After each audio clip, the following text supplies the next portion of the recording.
He's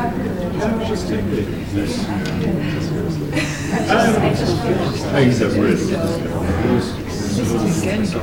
Yeah. And are you like, as you already say, extremely satisfied? You know, you're finally doing.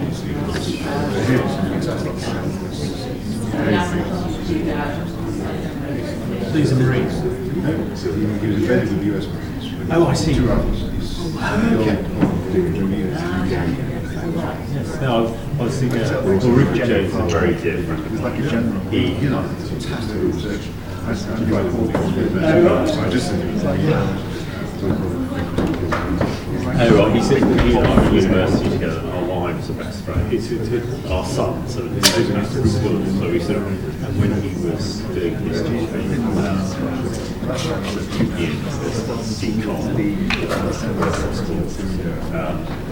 so I used to do this, so from everything I was getting, then it was everything I was I've got to get some sort of emotion to make sure no one else goes through the film. It was always the film. well, I'm really Then I was like, I need to do this, which is then now I'm going to go back and get possibly made. But I think that the film has got to be slightly different and it's got to be up to date. And I wonder if there's time next week because I've got some revised work. I know that. How's Monday? That'll be great. I'd like to ask you where we are now. Yeah. Oh right. About this. Wow. Right. So because I am going to be trying to read the script that brings it up to date. Yeah. Possibly has a lawyer. So the whole thing. Very, yeah.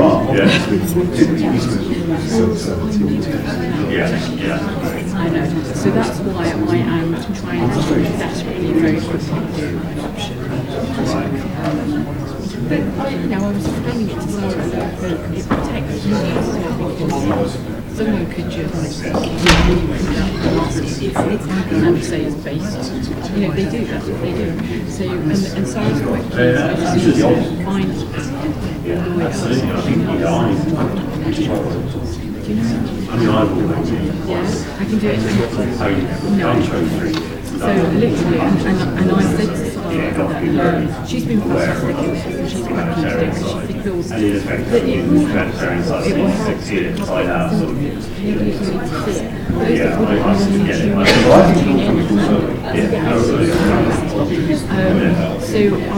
she's up for it, and I would name them as executives. So I want to keep them protection as well. So if there is anyone, like I literally need to get this done on Monday because I know or if there's anyone that can help. No, I agree.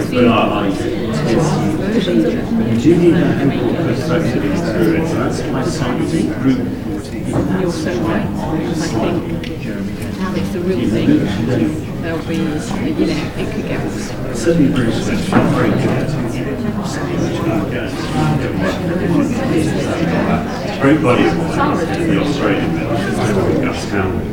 He has gone in and out of the civil service, he's come out of the civil political role, and the Australian military can come and go.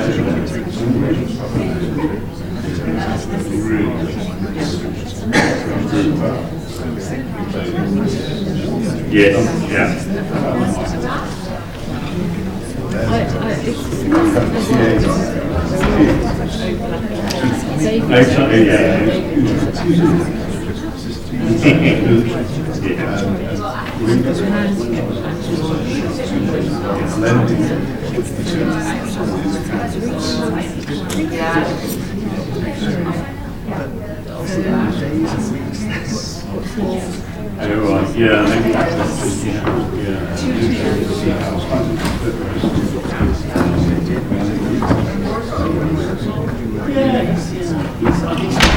He is. He's not. I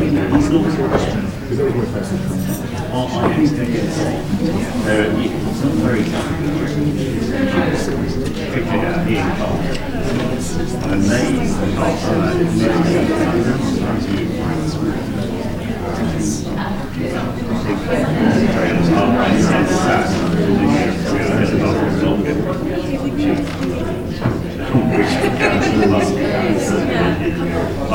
I met Sculpture when he was a street leader. I never represented him. He just sits those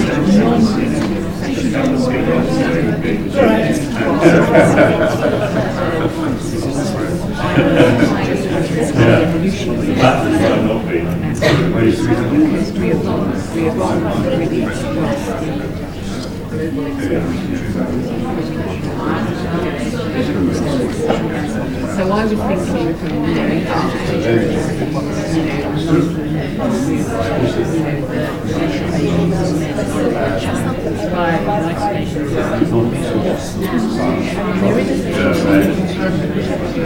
we're all very.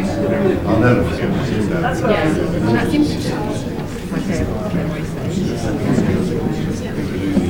So it's quite nice to have it.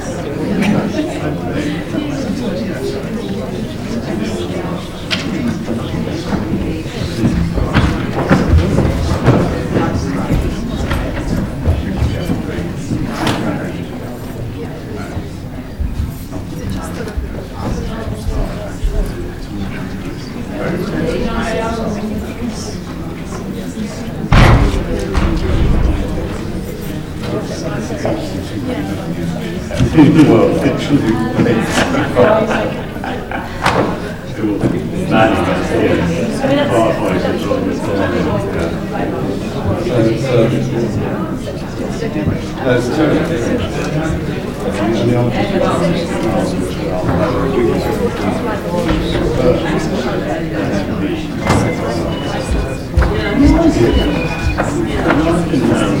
I remember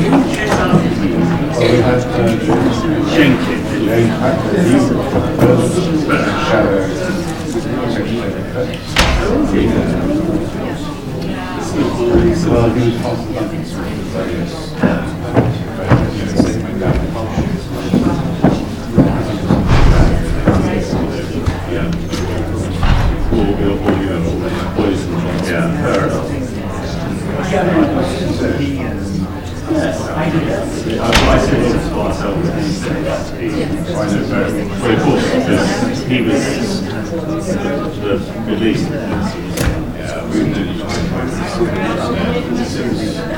He was very, I think he's very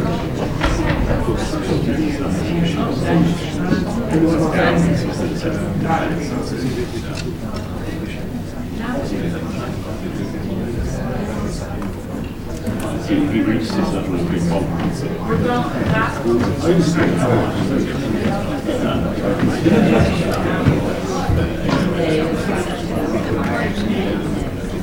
Yeah.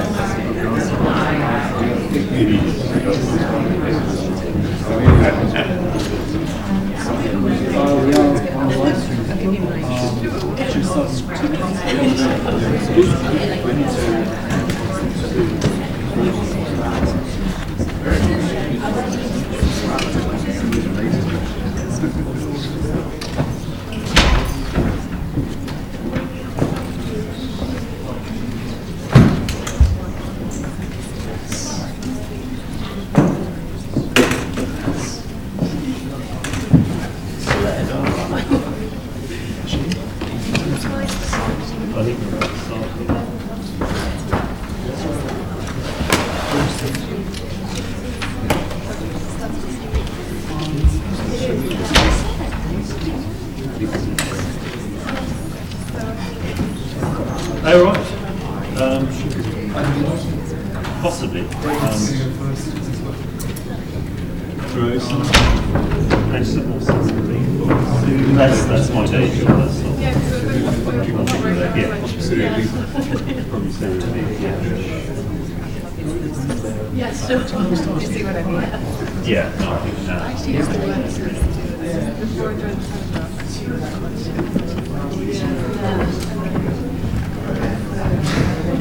put my back on yours.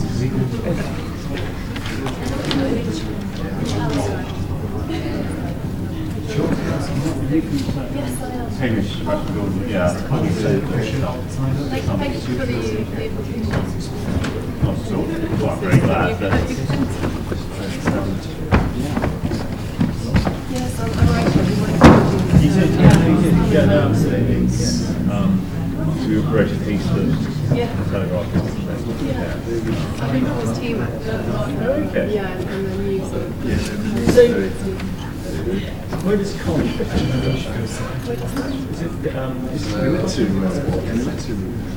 Oh right, I thought once we had lunch with him next week. No,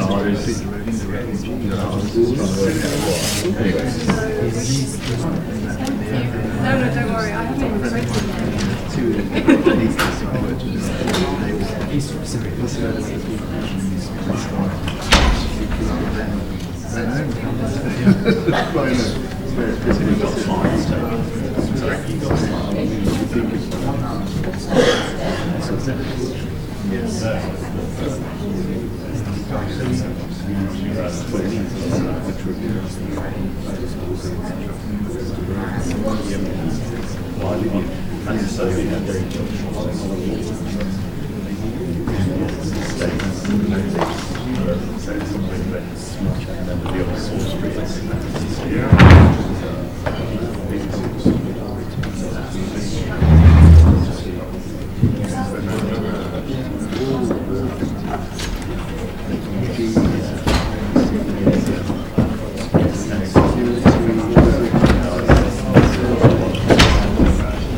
read it briefly in Parliament a while back.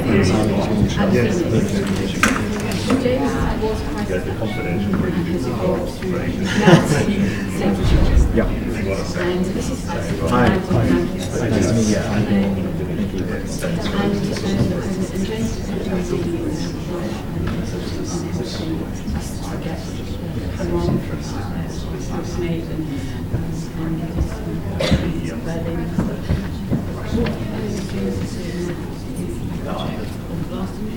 Pediatric blast trauma. Yes, in fact, I think your name has popped up a few times in terms of. So we're working at Imperial College.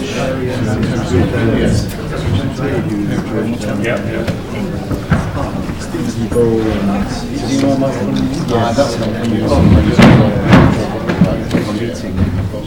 we had one in December before they launched the launch and had a communique. Not so many people. Yes, there's a few things ongoing. People are trying to get up last field. So it's a few interesting things. So I think we're looking at some several options.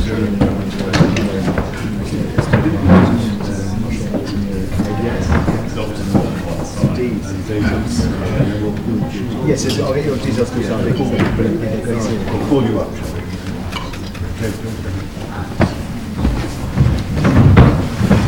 Hello, can you hear me?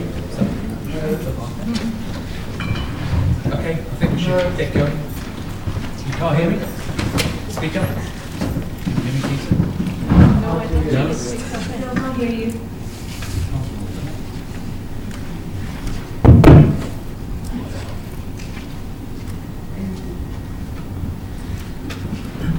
Don't know what's wrong with me.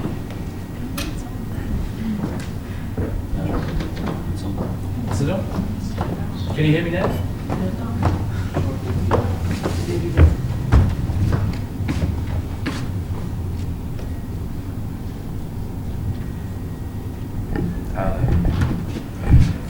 All right, let's kick off. Thank you all for coming. My name's Adam Coots. I'm a fellow of the college and co-organiser of tonight's event with Doctors on Fire. Today and this week marks the 7th anniversary, morbidly, of the conflict in Syria. Tonight's panel consists of people who've worked on the ground in Syria medics, humanitarians, and the political. The session tonight will be run as sort of a question time panel discussion, so with audience input appreciated. If you could keep your questions short and pithy rather than political statements, that would be useful. I'm not saying you can't make political statements, but just keep questions short. So tonight, Sir Stephen O'Brien will act as David Dimbleby. And I think, well, okay, we'll get going. The first discussant is Dr. David Knott, and he's going to show a video and a short discussion. Should we do hand in hand? We were going to do that in between. I wasn't there at rehearsals. Okay, right, let's go. Not much of a question time when the people from the table get up and give a presentation, but I wasn't quite sure what I was supposed to be doing. So what I thought I would do is talk to you about my life very quickly in a few minutes, and also to explain to you something which is really terrible, which can have a dramatic effect, I think, on the future of digitalization when it comes to helping people in war zones. So I've been, I work in these various humanitarian organizations and worked all the way around the world. Started off in Sarajevo in 1993, when there I was, young man. Worked in the city centre hospital in Sarajevo, and en route to Sarajevo using an aeroplane, which was an ICRC aeroplane, which was also had to make a dive bomb into Sarajevo airport because there was a possibility that that aeroplane would be shot at on the way down. This is the hospital I worked at in Sarajevo in 1993-94, called the State Hospital. This is what it's like 2 years ago in Sarajevo, and this is what it was like when I worked in it. It was called the Swiss Cheese Hospital because there were so many holes in it. And I used to work underground in an operating theatre whereby a man would hold a big torch with car batteries with a wheelbarrow if the generator went off, and the hospital would be hit all the time. And I remember being in the operating theatre at one time particularly, which was really imprinted in my head, when the hospital had an enormous thud when a shell went straight through the middle of the hospital. We all thought the whole hospital was going to come down on top of our heads. Lights went out, and we were there for 5 or 10, 20 minutes without any light at all, and our patient unfortunately died on our operating table because there was no lighting to see what I was doing. This is a car that I went in Sarajevo to transport a patient up from the state hospital to Kosovo hospital, which was also targeted by snipers en route. So when I was in Gaza in 2014, going to a hospital which was also attacked, and this is us travelling now to that hospital where a shell had gone straight through the hospital, taken out all the people that were there, killed 4 people in the intensive care unit, including a nurse and a doctor who lost his arm.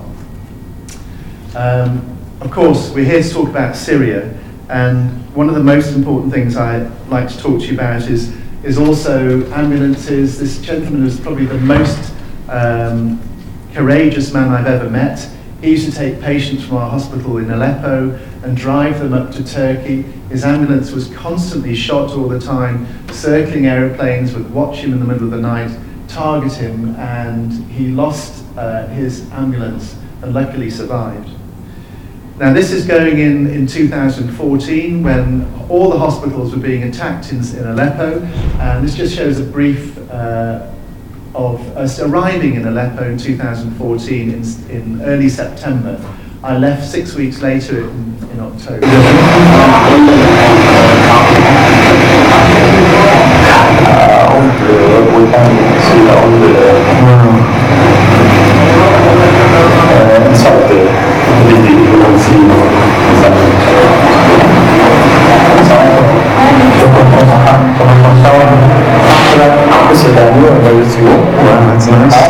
So this was an underground hospital built specifically because the other hospitals are being attacked all the time.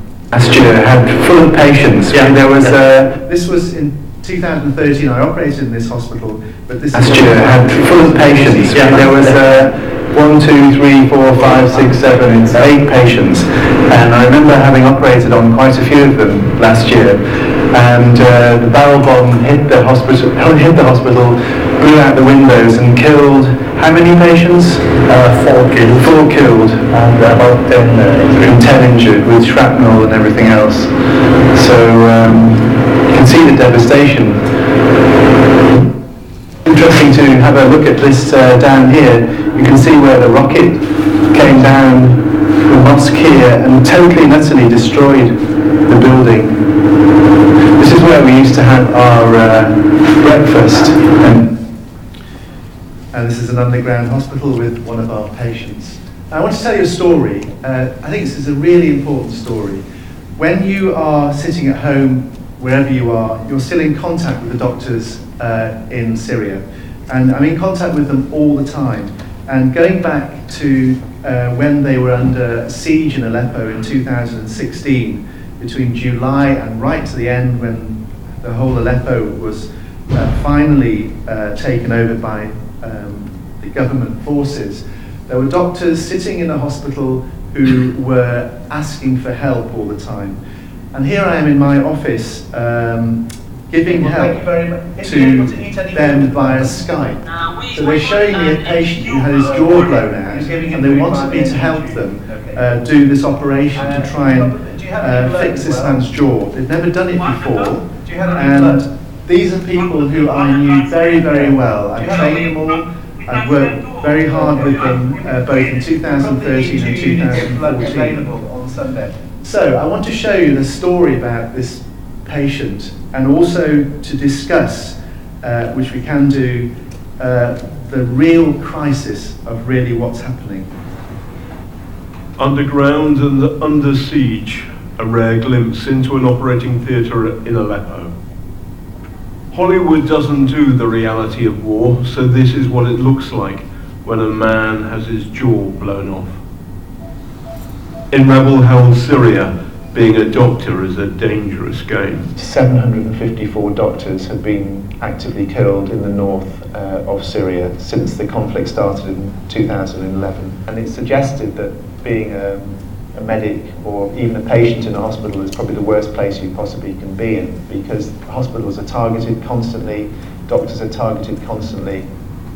Mohammed, a shopkeeper, was hit, they say, by a Russian bomb, which also killed 2 of his friends. They've never done a jaw reconstruction before, but if they don't, the chances for this father of 3 are slim. David Knott is a London surgeon who went to Aleppo 2 years ago to train surgeons. Now his former students have asked him to direct the jaw operation via Skype and WhatsApp. How exciting is this? For me, this is one of the most exciting things I think I've ever done. Being able to direct surgeons who I've actually trained. I've trained these boys when I was there in Syria. So they know me and they have confidence in me. I know them, I have confidence in them, I know what they can do. So between the 2 of us, we can do this operation. We believe this is a world first. A selfie stick being used to transport an eminent London surgeon into a basement hospital in a besieged city. I want you to take an incision which goes to take the whole of the pectoralis major muscle. So I want you to make an incision laterally below the nipple to start to mobilize the pectoralis major muscle. Okay? Doctor, actually, what about the medial to the nipple? And I make 2 flaps and mobilize the pectoralis. Okay, that is absolutely fine. Challenge here is that the doctors in Syria are young and enthusiastic, but they're inexperienced. David Knott, a London surgeon, he knows what he's doing, and the 2 sets of doctors are connecting through the very latest in our amazing digital technology. But of course, the batteries go down, the line drops out. It's difficult, And nevertheless, the two sets of doctors are breaking the siege of Aleppo. There is a small problem here. Okay. We can't put just 2 screws from each side. The doctors solved their problem. Then David explained to me the complexity of the operation. This is the petrous major muscle. Yeah. And this is the muscle which has an artery comes off just below the collarbone there. Yeah. So we've preserved that artery to this muscle. We've now put an area of skin on here as well. So we're going to move that right up into the man's jaw, and we're going to put it underneath the metal plate, and then the skin goes over the top. So the skin will come here, and the muscle will cover the plate. So you won't know when you look at him that he's got a plate in his mouth. Correct. You've done a wonderful job today. Thanks, y'all. How good has Dr. Knott been in terms of helping you do this operation? How valuable has been his help? It's a question. We are very thankful for Dr. Knott because it is a very difficult and complex operation. We can't do it alone. We need some help, and the patient, because we are disabled, the patient can't go outside of Aleppo. We must do it here. This was never about just saving the life of one man. Now that the doctors in Aleppo know the technique, they can operate on other patients. But it's also about reminding them and their patients that the world has not quite forgotten Aleppo. So this was him shortly afterwards with his jaw reconstructed. But I want to show you something really catastrophic. So this was the hospital where we did the Skype operation. Here's me walking down the walkway under the ground in 2014 in October. This was a hospital in 2016. They'd put some pot plants there, but there he is there. And the hospital itself, if you look at the Skype cord, if you look at the architecture of the hospital, when you go underground here and you look at the plan, what you do is you walk down, there's lots of intensive care units around here, and you walk behind there, underground, and just there is where the operating theatre was, just directly underneath that spot. And I want to show you what's happened. So this is now 2 weeks after we did that Skype operation in M10 Hospital in Aleppo.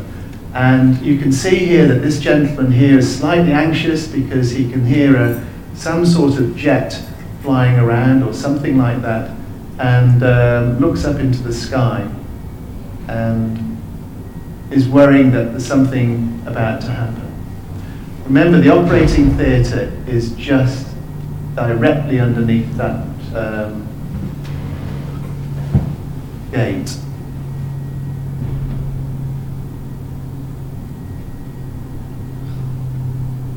So it was hit by a bunker busting bomb, dropped directly onto the coordinates of that operating theatre. And there you can see the bunker busting bomb there. And you can see the whole hospital is totally, utterly destroyed. Now the big problem was that, of course, it makes me feel terrible. Here we are doing telemedicine, we're trying to do our very best to try and help people in other places in the world. And I've just heard a week or so ago that finally the ICRC have now got the digital coordinates and worked out, in fact, that they got the coordinates from a digital company, that they found what the coordinates that I was working in my London London room, giving the instructions to the Aleppo surgeons in their hospital, and they found those coordinates as well. And so what they're doing in the months or so's time now, we're having a big discussion on looking at those coordinates and who picked those coordinates up. It doesn't bear much thinking about. Now the problem is, of course, that puts us in a very difficult situation. We cannot help anybody anymore in Syria. We can't do it by telemedicine. Obviously my phone's hacked, my computer's hacked, people know what's going on. So it has a significant knock-on effect to help people remotely, and that's a very big problem. We obviously do a lot and try and make advocacy for all this, but it's a big, big problem. Thank you.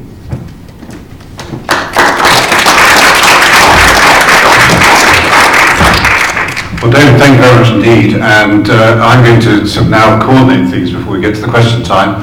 I'm Stephen O'Brien. I've recently been the Under Secretary General at the United Nations for Humanitarian Affairs and the Emergency Relief Coordinator, and previously a Minister at DFID. But we'll come on to making sure that we cover all the ground that's on your mind. But that was an extremely powerful and moving presentation, David, to very much set the scene of the outstanding courage and bravery and commitment people have to the saving of life and the protecting of civilians who are caught up in these long, protracted, unresolved, terrible conflicts where, as we will now come on to, there is an absence of the context by which you can have the confidence that your great work can sustain because of the often the legal and the political and the sheer brazen determination to win fights at the expense of everybody. So I'm going to assume that you all read the extensive biographies that were in the literature before you came, otherwise we'd take up far too much time reading out everybody's illustrious history. But having gone from a doctor in action, we're now going to go to a lawyer in action, if I can put it that way, to Tony Campbell, make his contribution, and then we'll move along the table. Tony.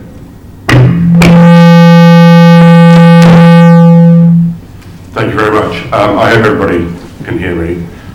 So yes, I'm the lawyer on the panel of with the other three incredible individuals. So I'm very proud to be a part of Doctors Under Fire. I also run a barristers' chambers that specialises exclusively in international work, and I've been working on Syrian cases since very early on in the revolution. I first became involved in June 2011, and my first interaction was actually with a Syrian doctor. I hadn't made a conscious decision to get involved in Syrian work. My work up until that point, I'd spent a number of years in Bosnia prosecuting war crimes. Had promised myself when I returned to England in 2009 that I would never work on another war crimes case again. I was then sort of thrust into Syrian work. And I met a doctor in Philadelphia whose brother was executed by the Syrian regime in the circumstances that I can explain. And that really showed me the level, even at that early stage of the conflict, how appalling the attacks on medical facilities, doctors, people that were doing great work, assisting on casualties on all sides, not just treating those that were fighting for the revolution, but treating those on all sides. So I came across an individual by the name of Dr. Halam Hazak, who is a US citizen, originally from Syria. His brother was a Syrian doctor. He came to visit him in the United States to attend a pharmaceutical symposium in Florida. Had no involvement in the revolution, had no involvement in politics. He was a doctor. He returned to Syria after 6 weeks in the United States, and he agreed with a number of doctor colleagues to sign a petition to say that they would dedicate their time, whatever time they could, to treating civilian casualties. As a result of signing that letter, he was arrested in Damascus, and he disappeared. We were able to identify what happened to him. We were able to find his car. His handprints were on the boot of the car, which showed that he had been taken out and interrogated. And his tortured body and bullet-ridden body was found about 25 miles outside of Damascus. He was killed for wanting to help civilians who were caught up in the conflict. And for me, that really demonstrated the need to get involved. And so, since that time, I've worked with a number of groups with Doctors Under Fire. I've also worked with a group called Lawyers and Doctors for Human Rights, a Syrian group that documents cases primarily of torture in Syria, and working with them to make sure that the very important work that they're doing inside Syria, which is effectively taking statements and helping people to get over the trauma of torture, but that doesn't go to waste, that is documented in a way that can one day be used in a criminal trial. The second case of a doctor that I've been involved with for some time involves the arrest, torture and execution of a British national, a doctor by the name of Dr. Abbas Khan, who travelled to Aleppo to volunteer his time to work with Syrian doctors. And he was arrested almost immediately upon arriving in Aleppo. He was held in a number of different facilities. He was tortured. His family was told that he was due to be released, and on the day that he was due to be released, he was found hanging in his cell. His case is very important because he is the only casualty of the conflict, the only death where the body has actually been returned to the family. And that's quite significant. And it actually resulted in his matter being in front of the coroner's court, which returned a verdict of unlawful killing in custody. That case, we are doing our utmost to ensure that what happened to him at all stages in the 3 or 4 different facilities that he was held in is properly documented so that it actually can be prosecuted before a British court. And coincidentally, I actually have a meeting with Metropolitan Police on Monday to discuss how we can take his case forward. The question is often asked, why are we prosecuting a case like that before a British court? Why are we not taking it to the International Criminal Court? And I think it's important to explain that. I'm sure many of you in the room will know why. But it's a question which is frequently asked by the Syrians. Why is this not significant enough? Why can we not go to the International Criminal Court? Well, the International Criminal Court, being the first permanent court of its kind following a number of ad hoc tribunals in the 90s that were established, has very limited jurisdiction. It can only look at matters of situations in countries that have agreed to be bound by the International Criminal Court by ratifying the Rome Statute, those countries that self-refer themselves to the International Criminal Court, and those situations that are of such gravity that the UN Security Council refers it to the International Criminal Court, such as the situation in Libya. Now, the difficulty that we have is that at least one of the 5 permanent members of the Security Council has a vested interest in this never going before the International Criminal Court, namely Russia, and has consistently vetoed, along with the support of China, any potential referral to the International Criminal Court. And we're at a stage now, and the question being asked is IHL dead? Well, it's not dead, but it is ineffective because of the lack of accountability. Because of the Security Council being impotent in dealing with a matter of this kind, when one of the 5 permanent members has the ability to prevent any investigation into their own conduct, and that's the reality. The involvement of Russia, particularly in targeting the hospitals, is well documented, and so they will continuously prevent it from going before the International Criminal Court.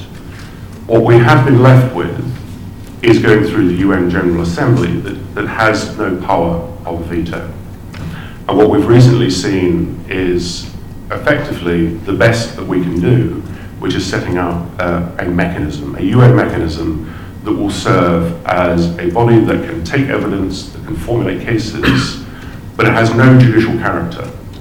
It doesn't have the ability to set up an international ad hoc tribunal or to refer the situation to the International Criminal Court. So the question is, what's actually going to happen with all of those cases? And the reality is that many of these cases, if they're ever going to be prosecuted, are going to be prosecuted in one of 3 ways. One, before national courts under universal jurisdiction, which is the basis upon which we now, our group, Guernica, has one case before the Spanish National Court, and we have, of course, the possibility of Dr. Abbas Khan's case being prosecuted before a British court. The second alternative is that the evidence and the material is documented and retained for future prosecution, for a future international criminal court. And a lot of the focus is on that in particular, that there will be a time when these individuals will be prosecuted. We only have to look at the examples of Charles Taylor, Ratko Mladic, Slobodan Milosevic, who obviously died through this trial, but we never actually thought we'd get to a stage where these individuals could be prosecuted, and they were.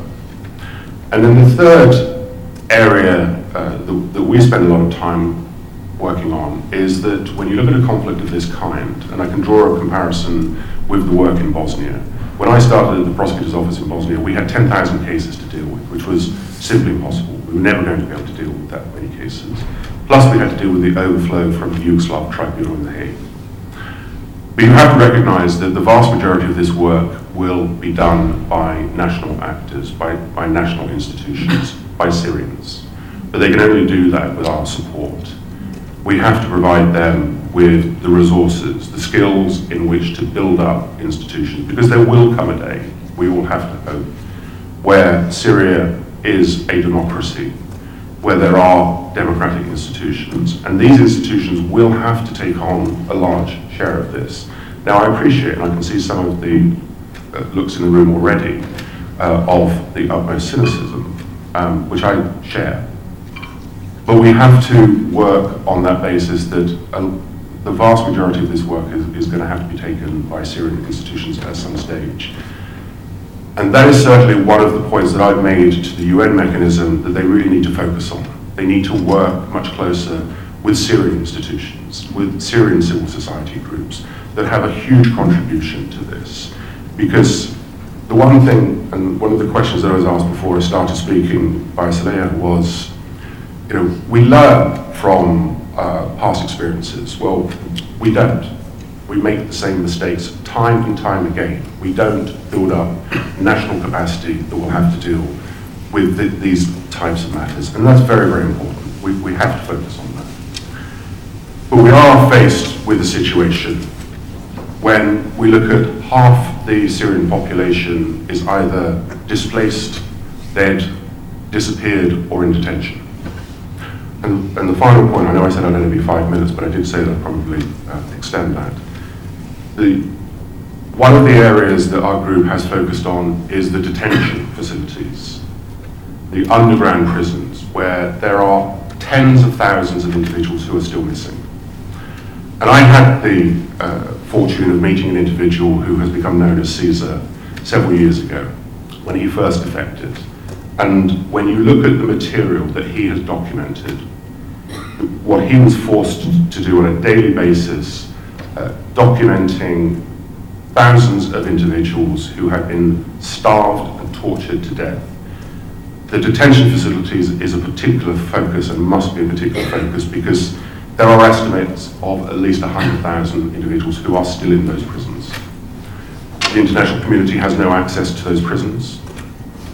Whatever support that there was through the previous commission of inquiry has long since passed. There is no ability to get in there and actually investigate these, and this is going to be a major stumbling block for the UN mechanism. They're not going to be able to get into the country to investigate. And so again, I come back to the point that it's relying on Syrian groups who have the ability to investigate in country, which is going to be the most important.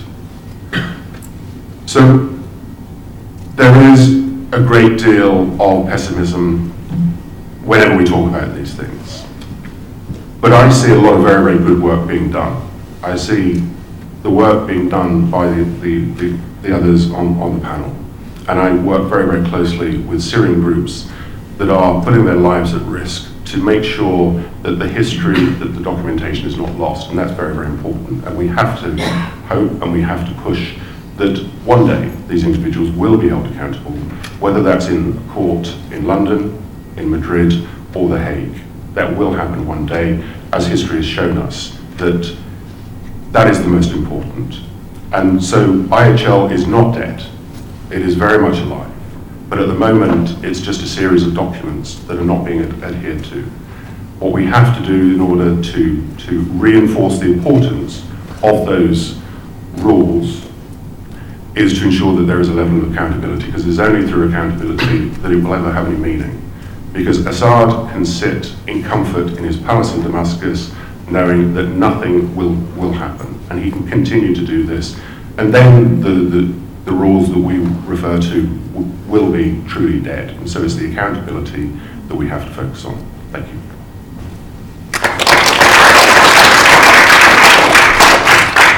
Tony, thank you very much indeed. There's no question there'll be many aspects of what you've raised we come back to, and I can certainly testify to my many times before the Security Council how real those real conundrums are in terms of trying to put relevant states on notice that the evidence is being held, is being collected, and will one day come back to be used in evidence. That is in itself one of the keys to accountability going forward. So we look forward to discussing that. Thank you very much indeed. I now turn to Hamish de Bretton Gordon, who I'm sure many of you will recognise from his many appearances on the radio over recent times. A very experienced officer in the army with a great expertise in the chemical biological side of weaponry, and has put all that knowledge to enormous great public good and benefit by focusing on the humanitarian applications of his directorship of Doctors Under Fire. So Hamish. Thank you very much, and good afternoon. Yes, I'm a soldier for 23 years, but I like to think for the last 6 years I've been a humanitarian, so I like to see myself as sort of muscular humanitarian these days. I'd just like for you to hold two thoughts. I was always in the army, I was told I had the loudest voice in NATO, so probably don't need this thing. Just had two thoughts, red lines and intervention. I think two of the greatest crimes against humanity are the direct targeting of hospitals and medical personnel, and also the use of chemical weapons. The 100-year taboo since the First World War has been well and truly broken by the use of chemical weapons. And when it comes to intervention, in my time in the military, I was part of every intervention, whether that's good or bad or not, but I did both Gulf Wars, Bosnia, Kosovo, several tours in Iraq and several tours in Afghanistan, so I have a personal experience. In the last 6 years I've been in and out of Syria. The only point I'll leave at this stage is that my experiences in Syria have been far worse than my experiences in those countries where we did actually intervene. Just looking at chemical weapons at the moment, very apposite with what's happening in Salisbury at the moment. Today is also the 30th anniversary of the Halabja massacre, where 5,000 people were killed in under 1 hour in a nerve agent attack on Halabja. Three of us on the panel are ex-military, and I'm sure they'll back me up, I'm sure as doctors as well. The morale of a soldier going into battle is very much dependent on the medical facilities that is available to him or her. And certainly all the operations I did, particularly in Afghanistan, one never went into them unless you were pretty certain that there was, if you were shot or badly injured, there would be somebody like David or Saleh to stitch us up and put us back together. That morale aspect to it is very compelling. When we look at Syria and our time in Syria, it is interesting, it's not interesting, it's shocking to see how Assad and the Russians are using that by directly targeting hospitals and medics in Syria. Not only is red lines broken, but it's breaking the will of people to resist. We were all involved in getting children out of Aleppo in December 16, which was one small success in a devastating conflict there. One of the horrific things that I found, which personified the red lines over use of chemical weapons, on 17 of the last 21 days of the siege of Aleppo in December 16, the regime dropped chlorine barrel bombs on East Aleppo.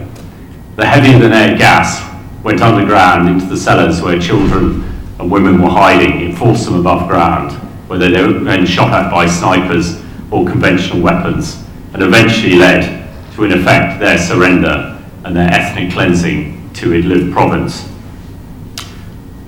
This is exactly the same is happening in Ghouta today. In fact, had it not been for the Salisbury nerve agent attack 2 weeks ago, you might have heard of the 3 major chlorine barrel bomb attacks in Ghouta over the last 7 days, which again have only killed a few people directly, but have forced them above ground.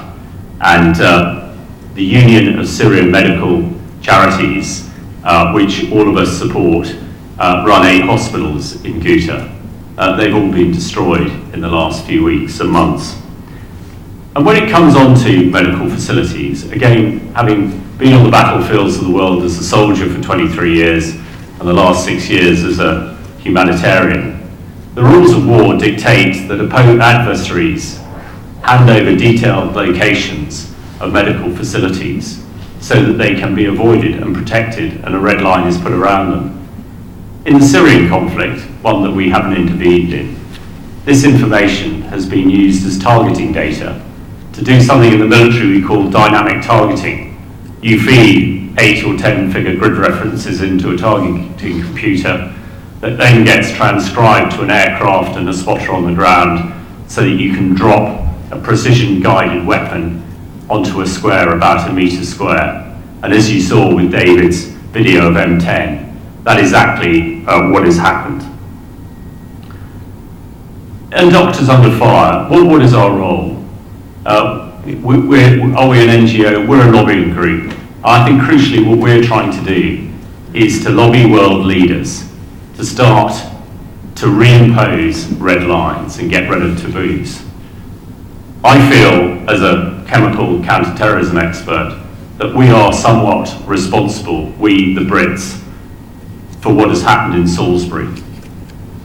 When Assad dropped sarin on Ghouta on the 21st of August 2013 and killed 1,500 people, we did nothing about it, we didn't intervene. Since then, there have been over 1,000 recorded uses of chemical weapons in Syria. And I myself have been gassed with the Peshmerga in Mosul only 10 months ago. That was, I accept, by the Islamic State.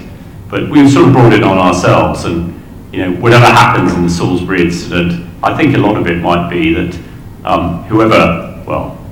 when the Russians decided to use nerve agent in Salisbury, they didn't expect us to do anything about it because we haven't hitherto. And directly when it comes to hospitals, this disappearance of these red lines around hospitals and medics, that hitherto had held, and it's not only Syria, there's still other places, is something that we really must impose. And when I hear non-interventionists and people tell me how dreadful the intervention in Iraq was and elsewhere, I do try and say that having been in all of those wars and all of those places, being in somewhere like Aleppo or Ghouta is 10 times worse and more horrific than anything I ever saw in Afghanistan and Iraq. I think we must be open-minded and flexible, because as we go forward, we must reimpose those red lines in protecting hospitals and medics, or there is very little hope for humanity in future. Thank you.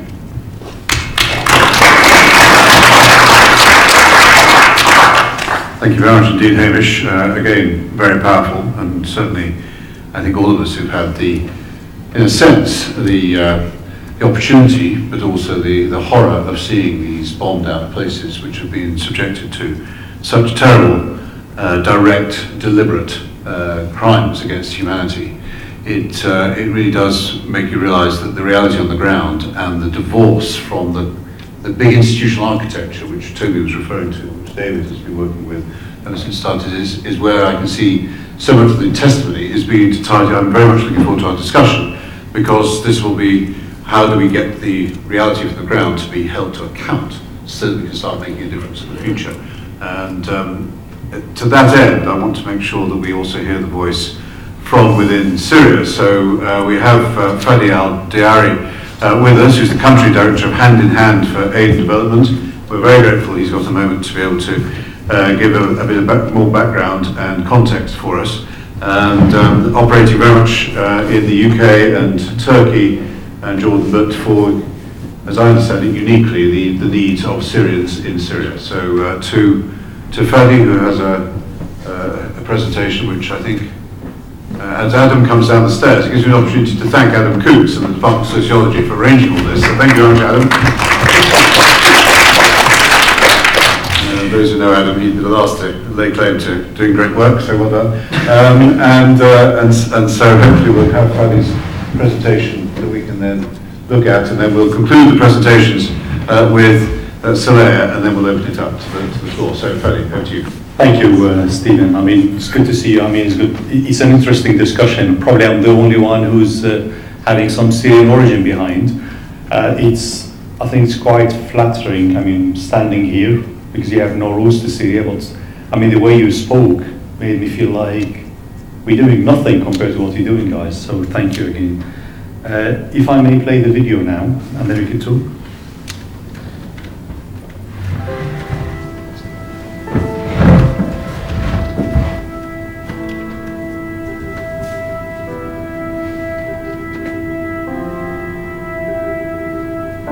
أنا سامح حاج ياسين مريض تغسيل كلي.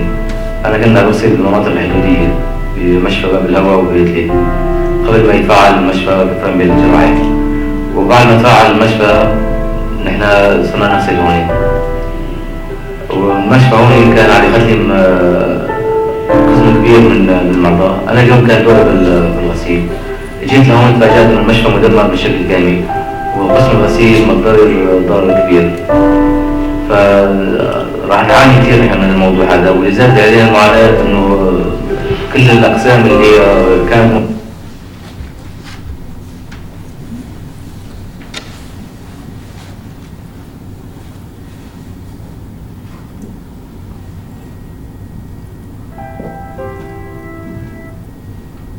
للغسيل في المناطق الحدودية راح نعاني كثير من الموضوع. نتمنى من منظمات الداعمة ترجع تفعل قسم الغسيل بمشفى الفرن بين الجراحي، لأنه معظم الأقسام أو بالأحرى كل الأقسام اللي بالمنطقة خرجت عن الخدمة.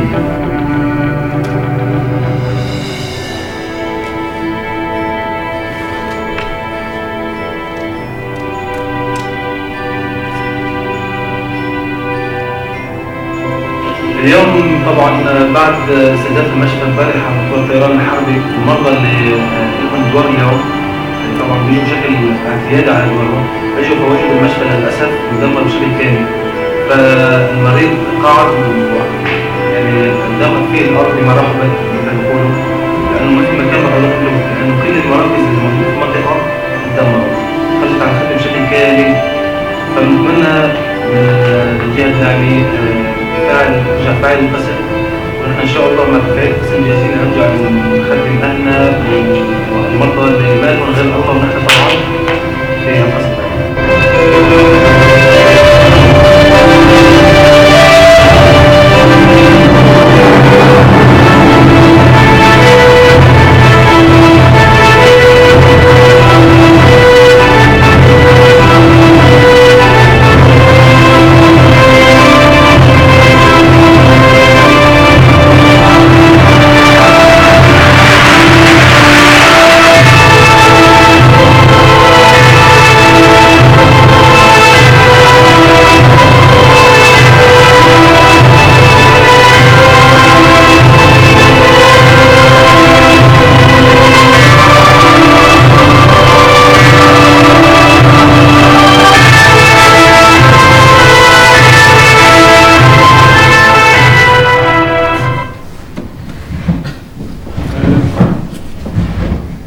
On that day I was in the office, and then all of a sudden I got the first message. I mean, we have a security group, so we follow the safety of our team, and I got the message where the hospital is being bombed. I thought, well, what's happened? The next thing is like there is no response from the field, and so we think, okay, we wait for a few more minutes. We need to get a response. I mean, somebody somewhere must have an answer for us.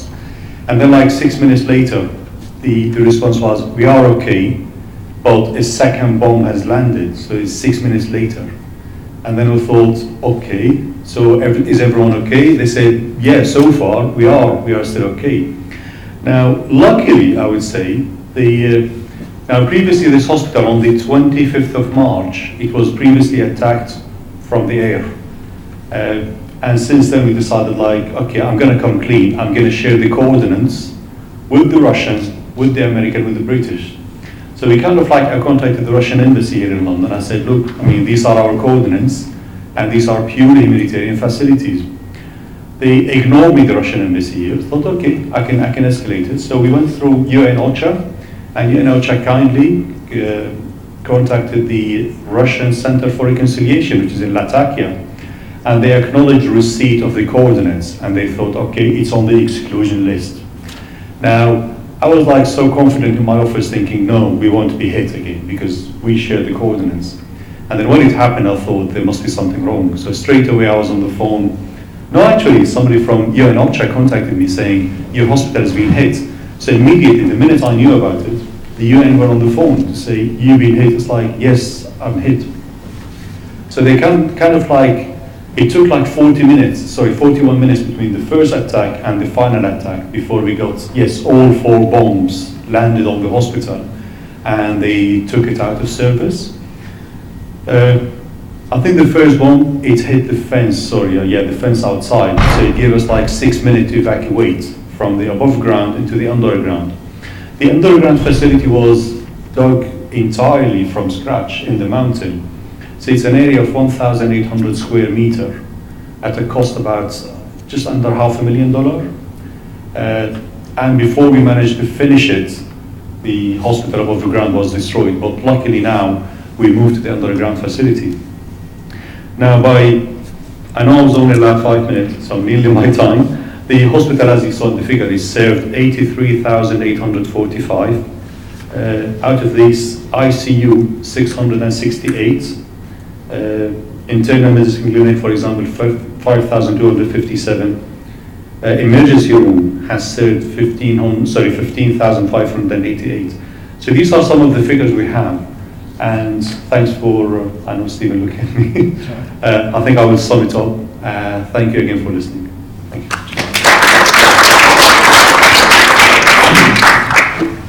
Well, thank you very much indeed. And I will remember the connection between you and OCHA and yourselves. And rather, as was mentioned by Toby before, there's a terrible feeling of information which is shared for good purposes.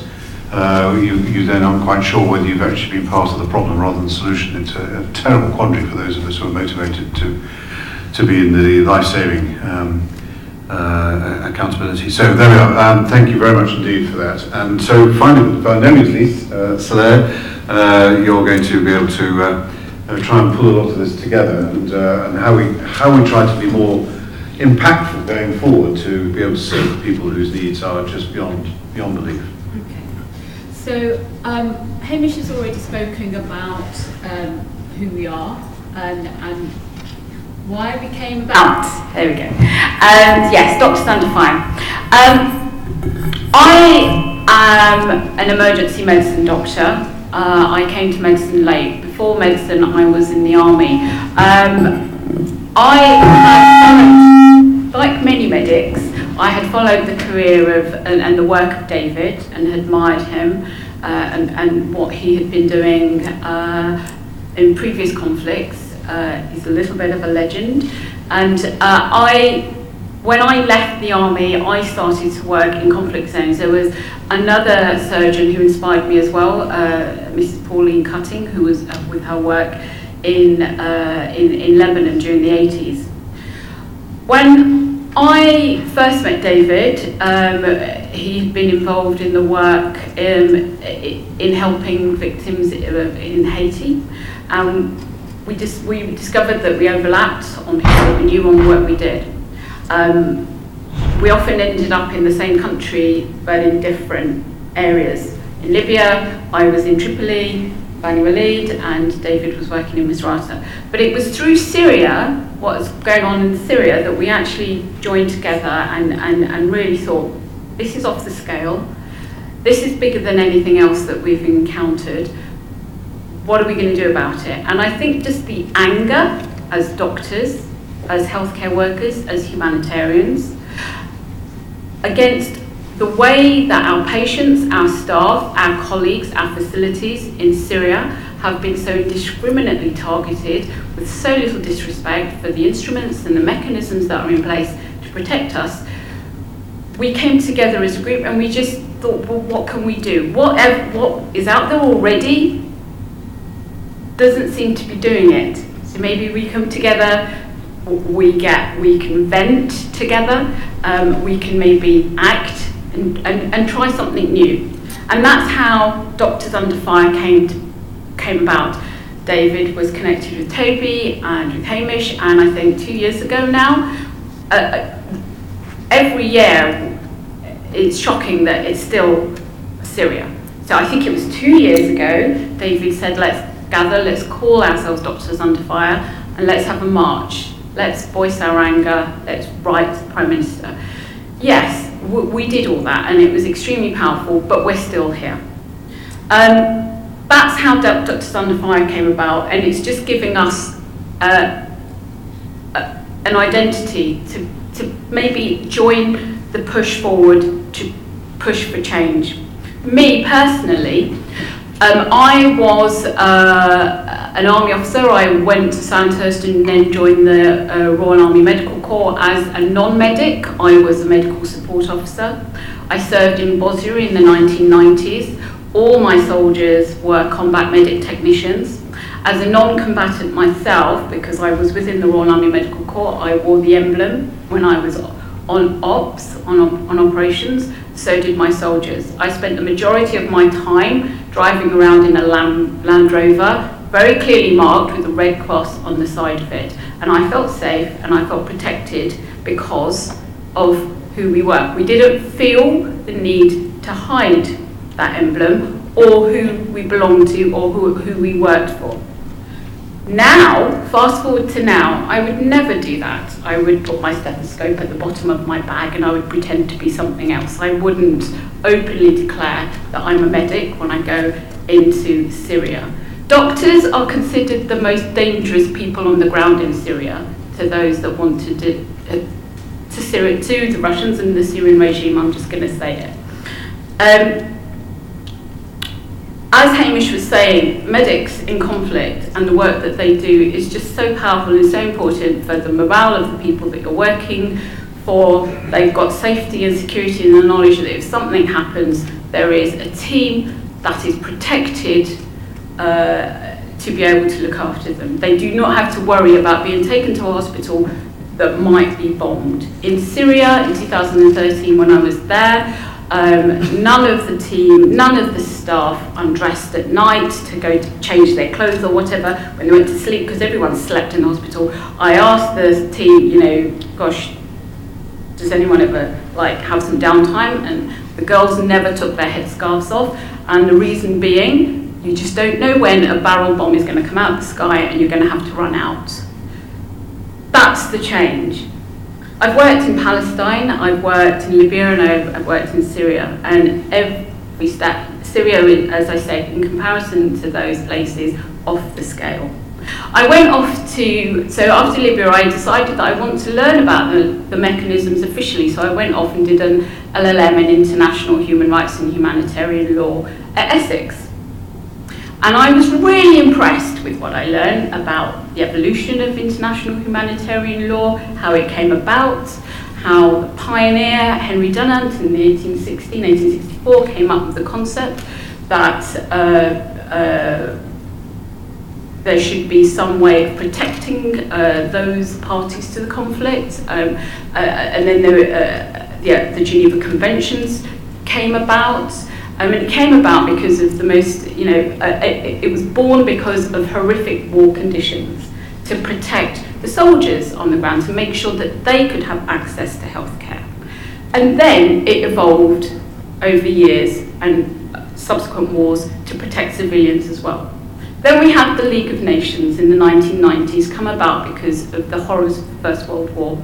This then evolved to the United Nations. My argument is now, Syria stands alone. What is going to happen in the next stage of the evolution of international humanitarian law and the mechanisms and the entities? I think now, I feel so strongly that now is one of those pivotal times, because what we have right now is impotent. It's not working. Syria, at the UN Security Council, their action is constantly vetoed by Russia, we know this. And even before all the things that have been going on in Salisbury, when I was thinking about what I wanted to talk about today, I really wanted to talk about action against Russia. If we're serious as other member states, if we are serious as other countries in our anger and shock at what is going on in Syria, we need to then take action in other ways. I was thinking about sanctions, I was thinking about the World Cup, football, football, all those things. If you're serious, let's act. Anyway, something else has come along. But I think it's important, I think it's really important to turn those, that there are acts happening at diplomatic levels that are failing. The UN Security Council hasn't been able to bring, there was, when I came back from Syria in 2013, myself and David went to the Foreign Office. We talked about, we arrived just soon after the first, I think it was one of the first UN resolutions on humanitarian aid that trying to get in to Syria to provide humanitarian aid. And I just thought, what world are we living in where it has taken nearly a year just to come to a decision that allows humanitarian aid in. I didn't like the world that we were living in. I really feel that it's up to us now to do something. I don't know when, maybe the discussions are already happening. I don't know, I'm not on that pay scale. I am just a humble A&E doctor working in London. But I hope the people out there that are in positions of power or within that sphere, thinking about where we go next, because what we have right now isn't working, and I feel that we are at that point in time where we've got to evolve to the next level.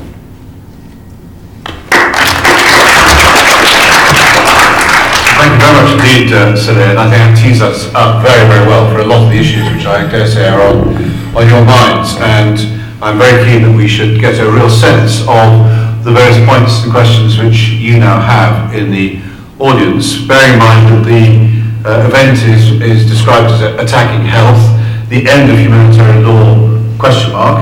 I think that Toby made a defence that it exists. I certainly say from my experience, and perhaps I'll get an opportunity towards the end just to give a little bit of a summary of my experience of being the humanitarian at the Security Council in the UN Higher Cabinet, and what it means to have that disjunction between all the structures that are meant to be in place and the actuality of what takes place in maintaining momentum for action.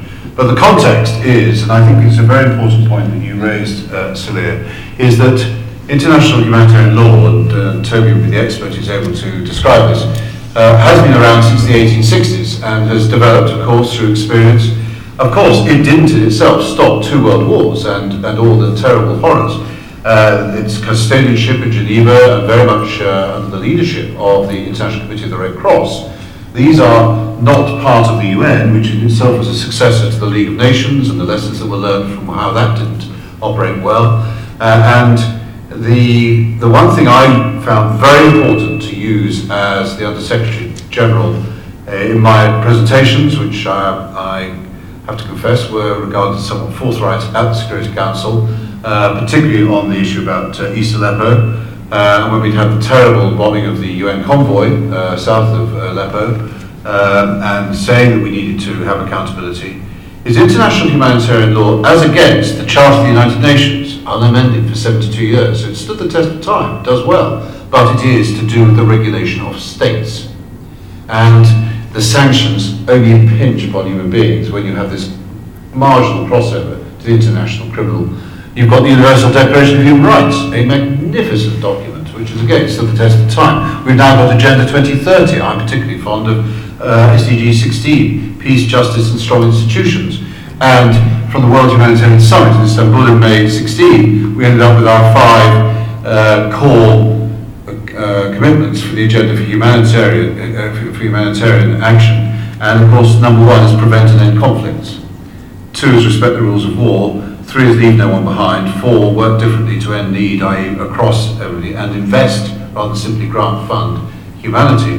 And the one thing that I'm clear about, which was shocking to me at the times I had as the humanitarian chief, was that just 5 years ago, certainly 10 years ago, about 20% of what we, the humanitarians of the world, were dealing with in responding to human beings in crisis was caused man-made by conflict.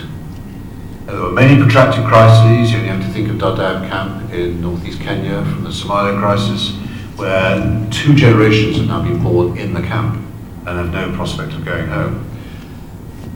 Today, it's 96% of humanitarian need. Of the 143 million people who need us tonight for their lives to be saved or to be protected as civilians who are not part of the conflict, whether it's because of states such as we've been hearing, or indeed those who are the insurrectionists of groups which are not to do with states that live behind borders.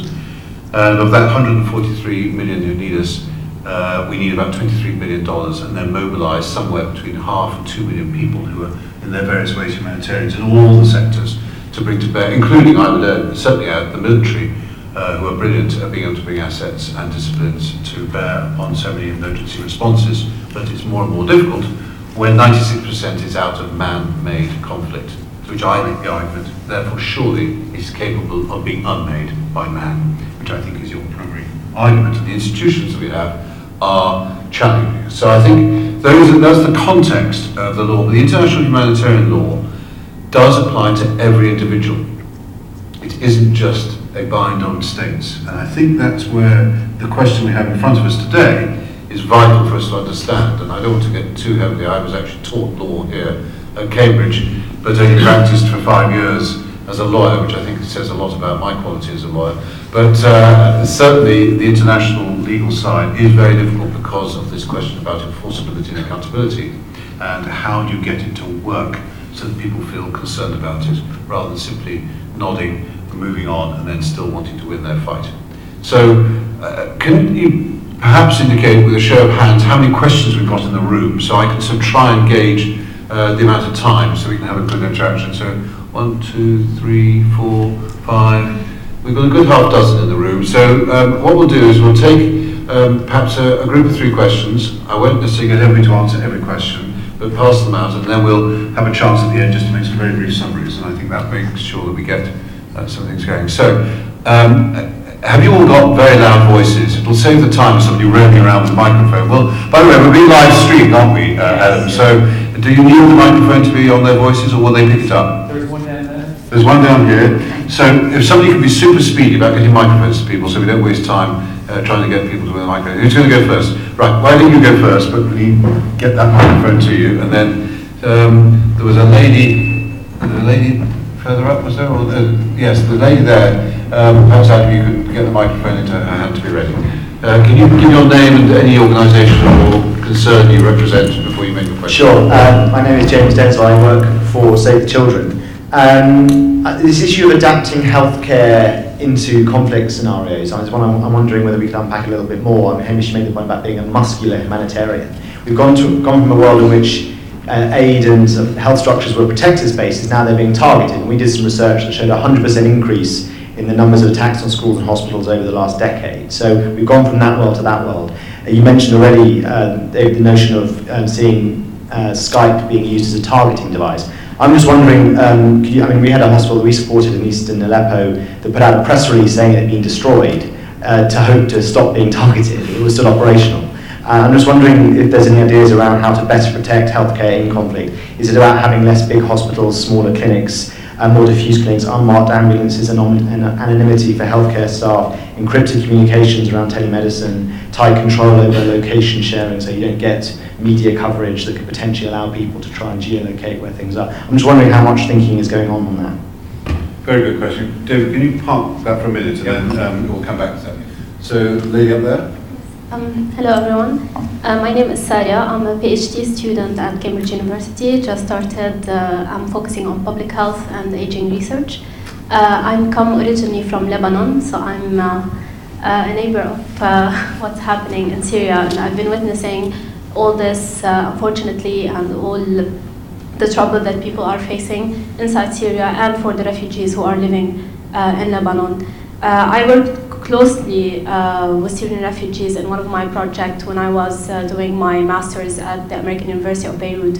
And I was placed in one of the non-governmental organizations who was working with Syrian refugees in Lebanon. And I was interested in the idea of humanitarian aid that you mentioned and how we can get that into Syria, inside the country where the conflict is still ongoing. And I was interested about how Doctors Under Fire are maybe collaborating with other NGOs that are present there, like MSF and MDM and other agencies, and how could the availability or the presence of these organizations that were already there since the very beginning or even before the conflict can help can help Doctors Under Fire or other humanitarian aid agencies to go inside or provide some of the care that is needed. Thank you. Thank you very much indeed. And then a question here. My name is Miriam Orcutt. I work with the UCL Lancet Commission on Migration and Health and also with the Syrian Public Health Network, and my background is medical. I had a question about the red lines, and I was just wondering, in terms of the situation currently in eastern Ghouta, and the past situation in Aleppo and the potential situation in Idlib that's being predicted, what action can be taken now and what kind of accountability mechanisms are possible currently in order to actually protect civilians, provide access for humanitarian aid or humanitarian aid corridors, evacuate unwell patients. Because I think first of all, thank you all so much, because I think the work you're doing is extremely valuable. But I just wonder what the discussions are from individual doctor level and also policy level about immediate action.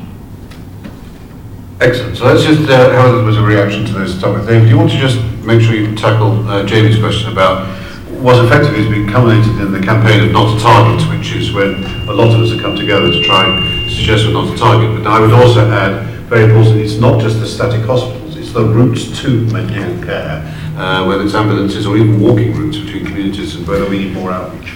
Well, of course, it's well known that international humanitarian or Geneva Conventions are there to help civilians, ambulances, all healthcare workers, hospitals, you name it.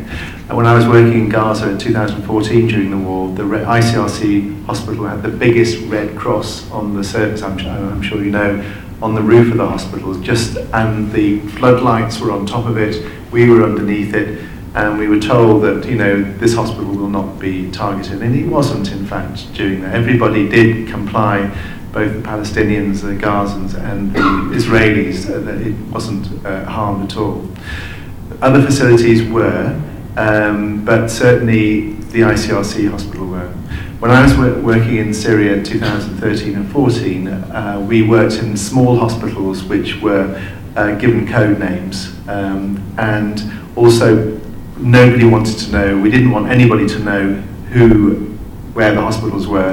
And not only that, all of us, the doctors there, were also given code names as well, and different names, which we changed every few weeks or so.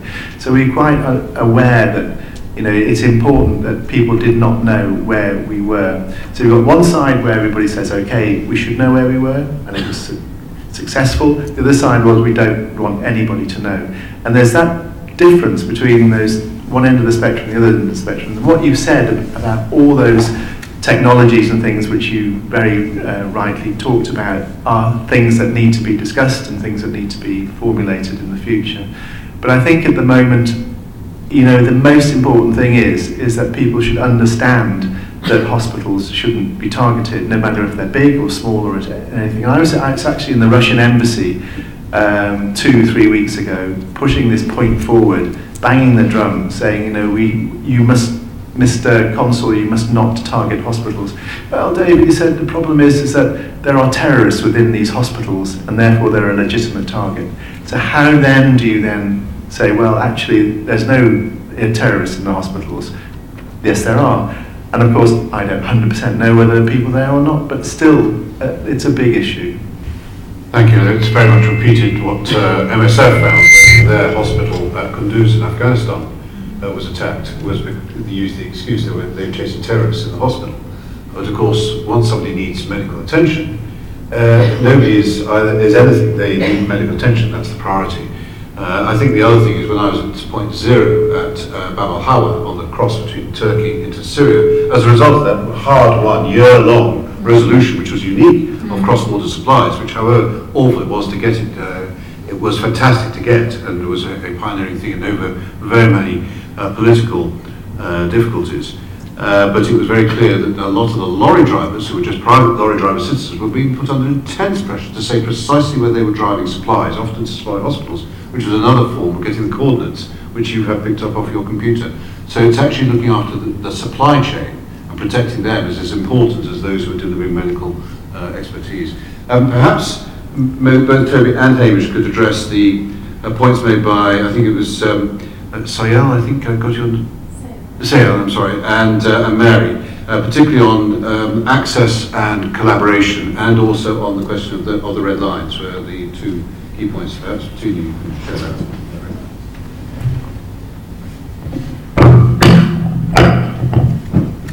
On the humanitarian access, one of the first things that really struck me, and this was probably in around 2013, 2014, a lot of my time was spent in the hospitals in Turkey, meeting victims, and a lot of the stories we were getting were consistent attacks on particular routes that they were taking out of Syria into Turkey. And we were fortunate to find, I say fortunate, only fortunate in the sense we were able to document precisely what was happening and why it was happening. We were able to obtain documents from the regime, from the various different intelligence branches that were pinpointing the routes that were being taken. They, of course, characterized this as these are soldiers going back for treatment so they can then go back into the field. But that was one of the startling revelations for us to actually see documents being seized by the intelligence branches, that they had identified these various different routes. And that's where it makes it very, very difficult to then get people safely out when it's not just the hospitals that are being targeted inside Syria and the medical professionals, but it's actually the routes that are being taken to get these people safely out of the country. It's very difficult to provide an answer on how you can actually do that safely. The other point about coordinating the work with different groups, one of the biggest frustrations that I've had in dealing with this work over the last few years is actually getting organizations, NGOs to talk to each other and cooperate. I mean, I can tell you just 2 weeks ago, I sat in a very frustrating meeting with a number of different NGOs that are working on documentation and accountability. And there are cases being brought in 3 or 4 different countries using the same victims, same accounts, they're being interviewed repeatedly, and none of these organizations are actually cooperating. And I think that's the same with a number of other organizations that are focusing more on healthcare, that there is not that level of open cooperation. I don't know whether it's a question of empire building, whether it's protecting their funding for what they're doing. But it's very difficult to start criticizing the Syrians for not working with the international community when the internationals won't even work together.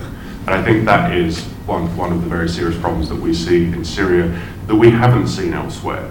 There has been groups working together. It may well be much more coordinated on the medical front, but certainly on the legal front, it really is not coordinated at all. And that's putting an additional barrier into getting things done. The one thing I would say, as I'm a lawyer, I'll focus on the legal side, is having been a prosecutor and a defense counsel in war crimes cases, it is very, very easy to discredit cases and discredit accounts when a particular victim has given 4 or 5 separate statements. No statement, however true it might be, will ever be the same more than once.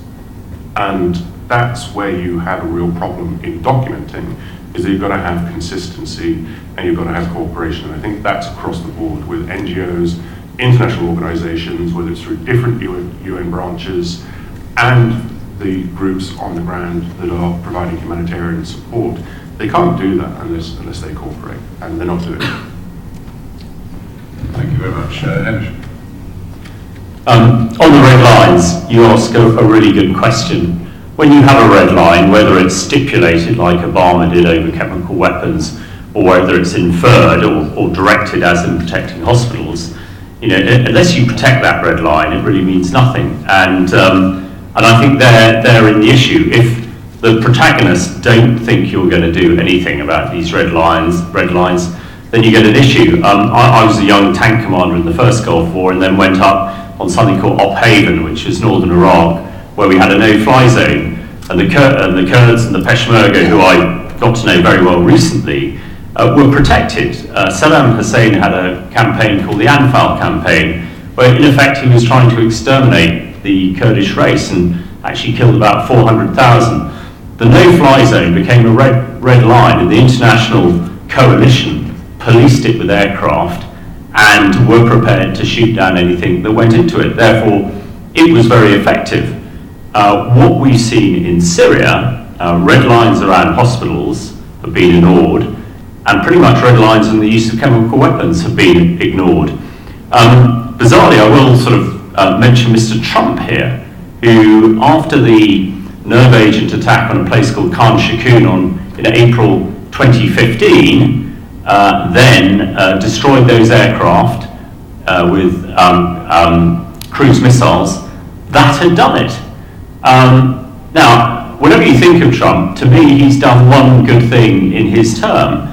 That we haven't seen a nerve agent attack in Syria since then. Sadly, we've seen a lot of chlorine being used. I had a rather straightforward conversation with the minister this week, who suggested to me that actually chlorine wasn't a chemical weapon. They're in the issue. I did point out that it was the first chemical weapon ever used, and any toxic chemical used to injure or kill people is viewed as a chemical weapon under the Chemical Weapons Convention. When we come back to the medical side, again, I did sort of, I am a bit of an interventionist when it is required. And when it comes to protecting hospitals in Syria, which my point is it's a crime against humanity, well, we have the ability to track every aircraft flying in the skies over Syria. And something that we have discussed in the all-party group in Syria many times is tracking of these aircraft that are attacking hospitals, and also the helicopters dropping barrel bombs and chlorine barrel bombs. And at one extreme, you can shoot them down quite easily. On the other extreme, it's a question on the reality, or the more likelihood for success. It's very much naming and shaming. And when it comes to red lines for hospitals in Syria, what I would like to see the international community, us, the UK, the US doing, is the next time a hospital is destroyed, like M10 or hospitals in Ghouta, is for the government to name that aircraft and those people who did it. And that, to me, is a way to start it moving. But my point being, it's all very well having red lines, but unless you're prepared to protect them, they are purely a mark on a map. Well, thank you very much. I thoroughly endorse that from my own experience at the UN, but I just have to ask you to bear in mind that one of the hesitancies as we focus on Syria today is that if you were to have that vis-a-vis Syria, which I would thoroughly support, tomorrow you'd also have to have the same naming and shaming of an aircraft which had done the same thing in Yemen. And this is where you get the balance of diplomacy and politics coming in to interfere with what we know to be the necessary consistency of principle above politics, above the approach that's taken by contested positions. And the difficulty very often of this interaction in today's world, in particularly urban conflict, very often not the old campaigning state versus state warfare, where you've got a state can often be protected by its other institutional state mechanisms, the UN, through a resolution, and therefore called legitimate versus non-legitimate. And of course, the only people who suffer in between are the civilians who get caught up in a conflict, which one side wants to justify. So these are extraordinarily complex issues when they surface up to the way institutions work as against what's happening on the ground. And I think that's what we need to use events like this today, and I'm going to now come on to the next series of 3 questions which I think were in the audience, but it's that It's the reason why it's so important for us to be here in Cambridge with great minds thinking these things through, because the reality on the ground is plain for all to see. It motivates us. But the solutions are going to be very, very intellectually hard won, because we find a way of getting to that consistency of absolute values that can then be applied universally, which is what Toby's been emphasising. Can I just add then on that?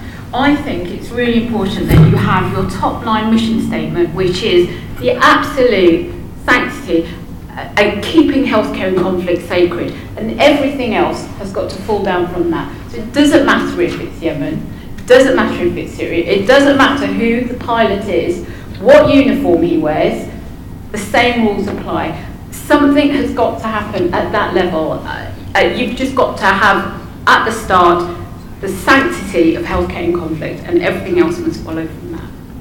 I personally agree with that, and of course, in many ways, that is already in place in the law. And the ICRC is the prime custodian of it. The difficulty comes when the interests of various bodies that are represented come into conflict with that, and getting to that level of universality, lack of compromise, is of course the nature of the political dimension. Now, I appreciate that we're straying into what would then become the networking, to use the modern thing, opportunity, but I think there's still a hunger to have, did I see about 3 more hands? Can I just see who else has got a question they'd like to raise? There's one down here, there's one there, and there's one there. So let's take these 3, and then as we do the answers, I'll give each member of the panel also a chance just as it were give their top line that they want to make sure that we all leave with, and who knows, may even reach a communique.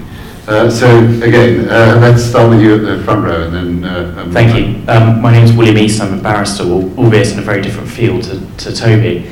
I've just got a question about the UN Security Council, because there was some mention of that and the seeming impotence of it in the light of Russia being able to veto things.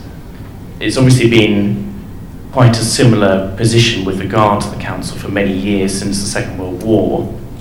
And there are countries such as our own country who have interest in it maybe not changing because we've got a veto at the moment, whereas we might not if the Security Council was being constructed all over again. And clearly also the US, I can't imagine they would be that happy with the idea of the vetoes being done away with. So it's really a rather pessimistic question in a way. Is there really any potential for change in the future in relation to the Security Council? And if so, how could that come about?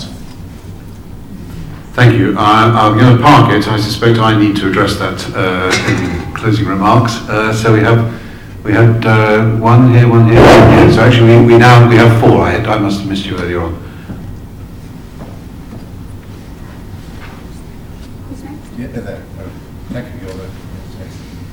Thank you very much. Thank you very much. My name is Jeffrey Hamza Sendit, and I'm an undergraduate law student here at Cambridge. My question kind of relates to the humanitarian intervention point. I suppose, how would you suggest a balance be struck between ensuring that any use of force to enforce these norms and red lines is on the one hand effective, but on the other hand avoids issues of kind of mission creep, and also make sure that the intervention itself holds itself to the highest possible standards such that it doesn't worsen the situation? Good. Thank you, Jeffrey. It's a very important and very difficult question. And then I think finally, the lady here at the front. Hi, I'm Susan Eldon from DFID. I'm a health advisor on Syria. Toby, you spoke really eloquently about the accountability piece, and one of the questions I've been wondering about is how confident we are in the evidence and the facts, and particularly where we're seeing that being undermined, particularly on social media and online, and whether or not that's a threat or if that's just more noise in the system. And I'm going to cheekily ask a second question.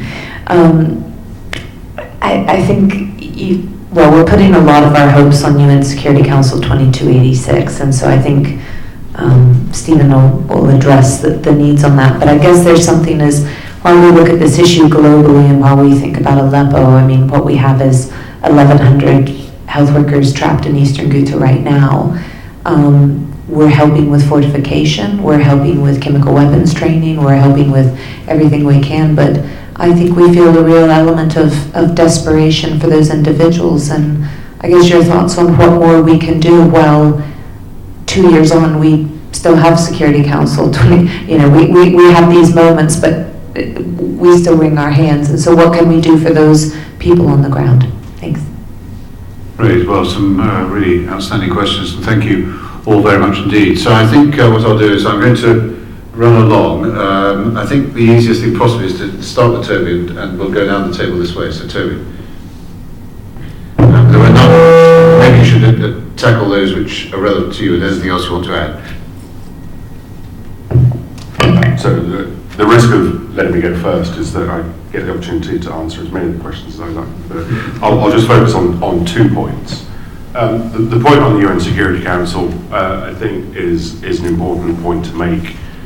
Removing the veto power generally, I think, is extremely unlikely. And of course, it's not just Russia.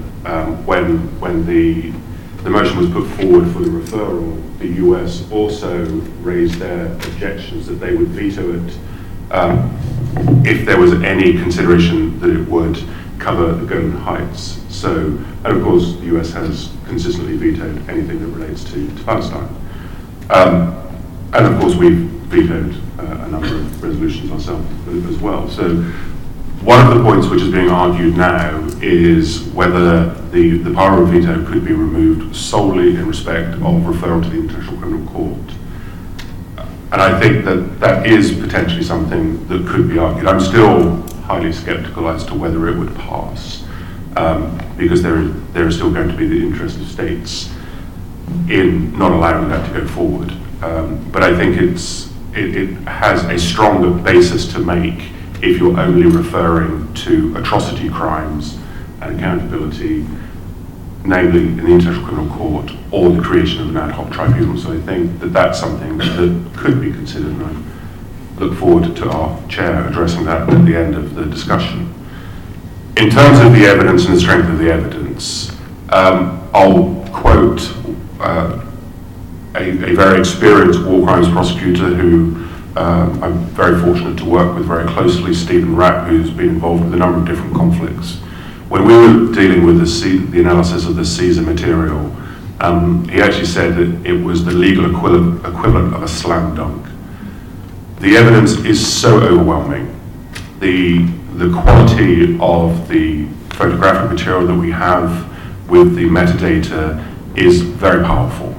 It has been analysed by a number of different groups, Human Rights Watch, the FBI, with their special counterterrorism unit and their document and image analysis unit. It has been verified by doctors, experts with Physicians for Human Rights. That evidence is compelling.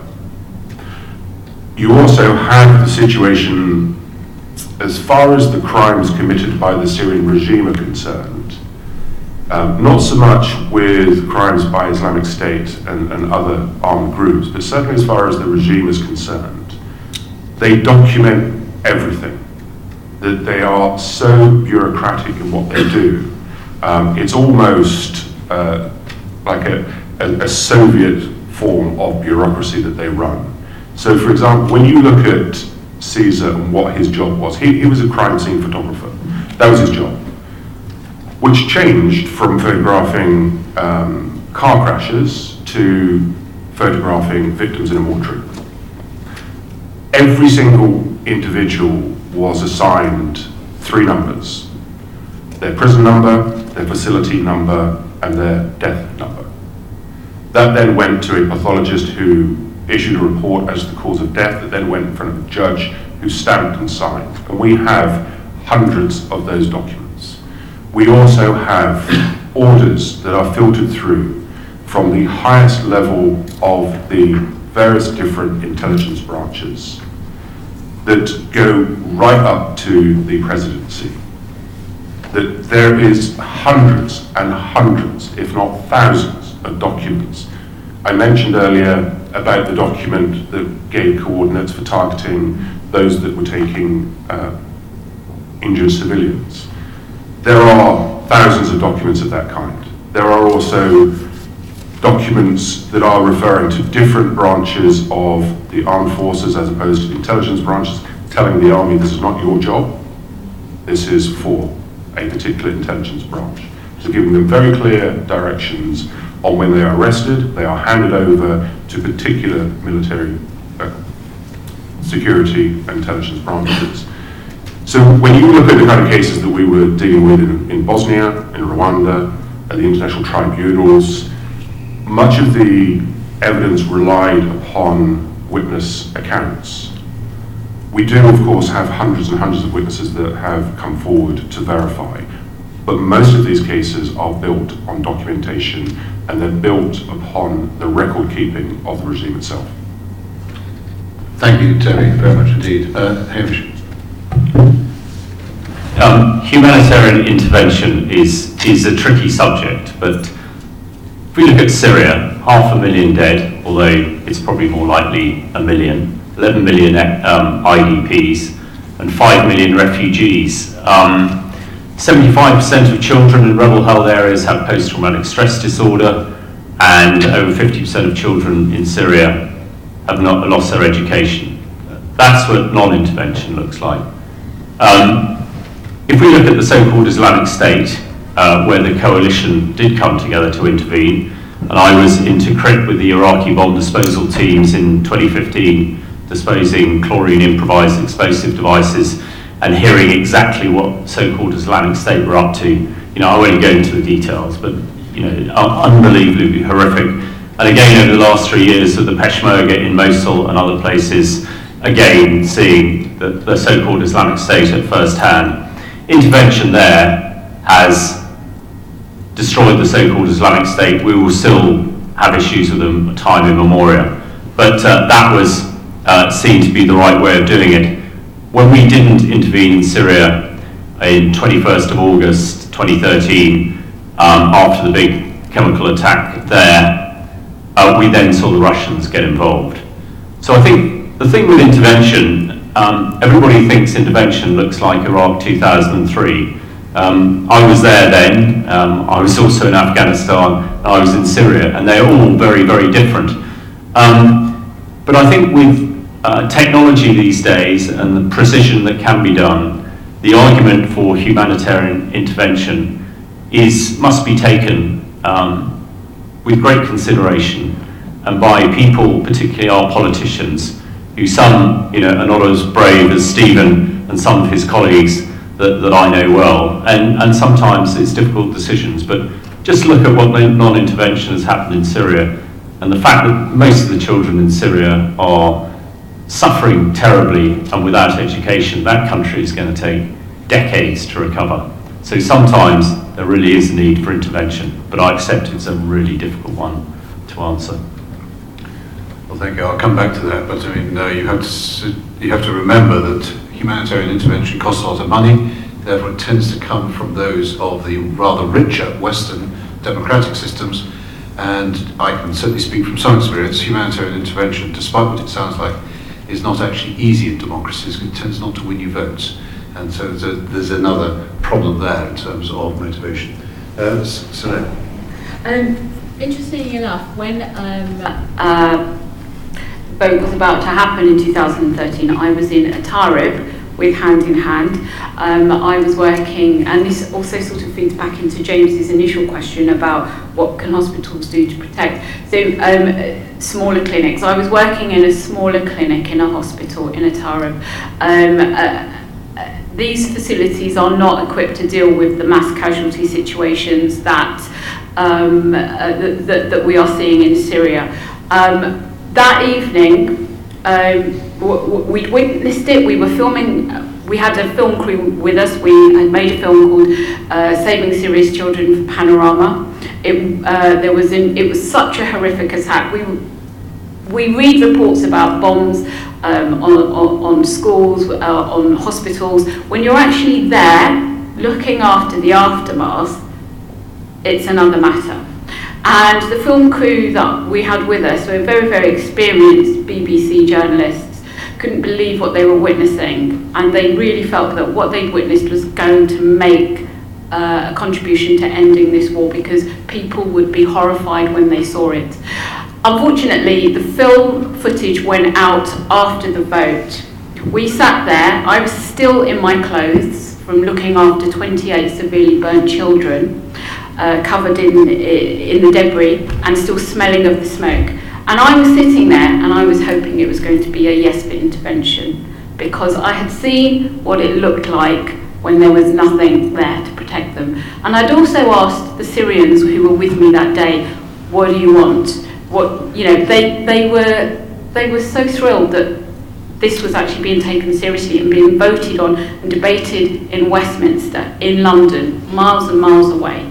And the heartbreak when the vote to step away, it was palpable. It was really painful to look them in the eyes when they saw the results of that day. But very, very, very quickly, what I do think as a solution, number one, I think medics are a particular bunch. I joined them later in life, and they are, a bunch of people that want to sort of, work for the sake of their patients. I think we need to find a way, and this war is killing our patients and our colleagues and destroying our facilities and rendering it unsafe for us to work. So I think an alliance of medics around the world globally. I know we have the World Health Organization. I haven't really heard them say that much on this. I think we need to collect ourselves, group together, and really, shout with one voice to say, enough is enough. Thank you very much, Lisa. David. To answer your questions, what are we doing? Well, it was a little bit easier in 2016 in Aleppo because I knew all the doctors there. It was much easier. I was getting information via WhatsApp. We were discussing cases, and it was a matter of really, because I knew them, it was easier to bang the drum so hard. And we did, and in fact, I went to see Andrew Mitchell in his home, the MP. He was the one who caused two emergency parliamentary debates which he had, and we just banged the drum and banged the drum, and it was a matter of making everybody understand how terrible the situation was, and not only that, I think provide some advocacy to try, if we possibly could, change the situation. East Ghouta is different at the moment because I don't know the doctors there. We've set up a WhatsApp group so that we can, they can come things on my phone all the time about what would you do about this case, what would you do about that case. It's a matter of showing solidarity with them. It's a matter of saying, we're here to try and help you, and we're here, we may be 6,000 miles away, but you have our huge support. And purely on a humanitarian front, on a medical front, it's easy because we're all just dealing with the patients. That's all we need to do. Hamish and I this week have, and over the last couple of weeks, have been trying our best, because there are some routes that we can get through to some people to try and see if we can finally get some message to President Assad to tell him that the world is looking at him, and from international ways that to try and make him understand that if you don't change your views, you're going to be looked on as a despot for the rest of your life. And now is the time to change. And it's interesting that there are people around him who do realise that you can't be a murderer for the most of your life. And we're working on that. That's what Doctors Under Fire are trying to do. Very, very briefly, because we're so out of time. It's just to return to the question you asked. One of the important things is how you get the evidence out and how you make it strong. Now, of course, there are going to be challenges to the credibility of that process. And I think this is a particular point for the UK government to think about and other donors to think about. Individuals need to be trained on how to do that properly. They don't need to be trained on the niceties of international humanitarian law. And a lot of money has been put into that, and it has no effect. What they need to be trained on is when they're photographing an attack, how you document that, how do you establish a chain of custody, and how you make it credible. That's the kind of focus training that these individuals are crying out for. we've done some work on that, but obviously it's a very difficult, long process. And as I mentioned, with the doctors, how they document their cases and how they make them strong. That's what needs to be focused on, because the cases will fall on the credibility of the process. Interestingly, having been a DFID minister, I would just, given you are representing DFID and yourself, I would just add that all this costs money as well as anything else, and I think it is to the credit of DFID, and certainly as a minister it was an extremely tough challenge that, notwithstanding that I share as one of the authors of the 0.7% law, and I'm very proud of that, and we need to defend that day in, day out from those who would seek to undermine it. It's very important because to have 0.7% of your gross national income spent on overseas development assistance as defined, it needs to include a sufficient range of activities that includes using military to train other militaries who are part of recovering in a security situation the freedom. So it's good that British soldiers are training Nigerian or Nigerian soldiers in the Sahel to recover ground which has been taken by the Boko Haram terrorists as they reveal the atrocities that have been meted out, particularly upon women and girls.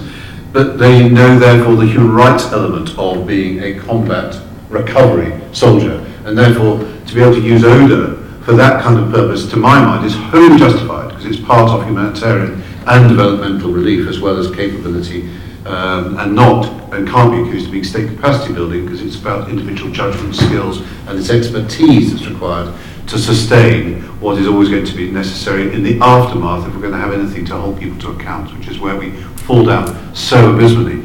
And so I do think that the question about DFID pushing harder and harder, the expansion of the definition of ODA is a really worthwhile and important thing, because I would want that to happen rather than people think 0.7% needs to be given up because it isn't sufficiently wide enough to cope with these training issues, which whether it's army, police, lawyers, in order to have that capacity and to have that future accountability. So just on that one issue, that was something I just wanted to mention, because that comes out of real decision making, ministerial decision making, as well as policy development and funding.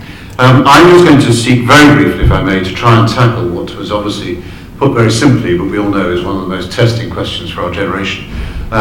Given that we've had 72 years of the United Nations, so it has not failed like the League of Nations, there is a perception that it has been relatively successful insofar as the globe has not been met by a third world war. It has certainly been met by global warming, and goodness knows it's taken us a long time under climate change to get the UN mechanisms to find that as one of the great potential attackers of mankind and the humanitarian issues that we've all had to face as a result of that. But in terms of conflict prevention, let alone resolution, it's been found wanting. But as we've moved from this state-to-state warfare, in broadest terms, although it's by no means over, more to an insurrectionist, often groups fighting and vying for power, contestation of power, illegitimacy of power, it's become very difficult for these institutional mechanisms to find how to grip onto anything that can control behaviours, decision-making, or a real determination to win, which is part of, one may argue, the political and human condition. And particularly as we've had massive population growth across the world, we've also got now massive resource contestation and competition.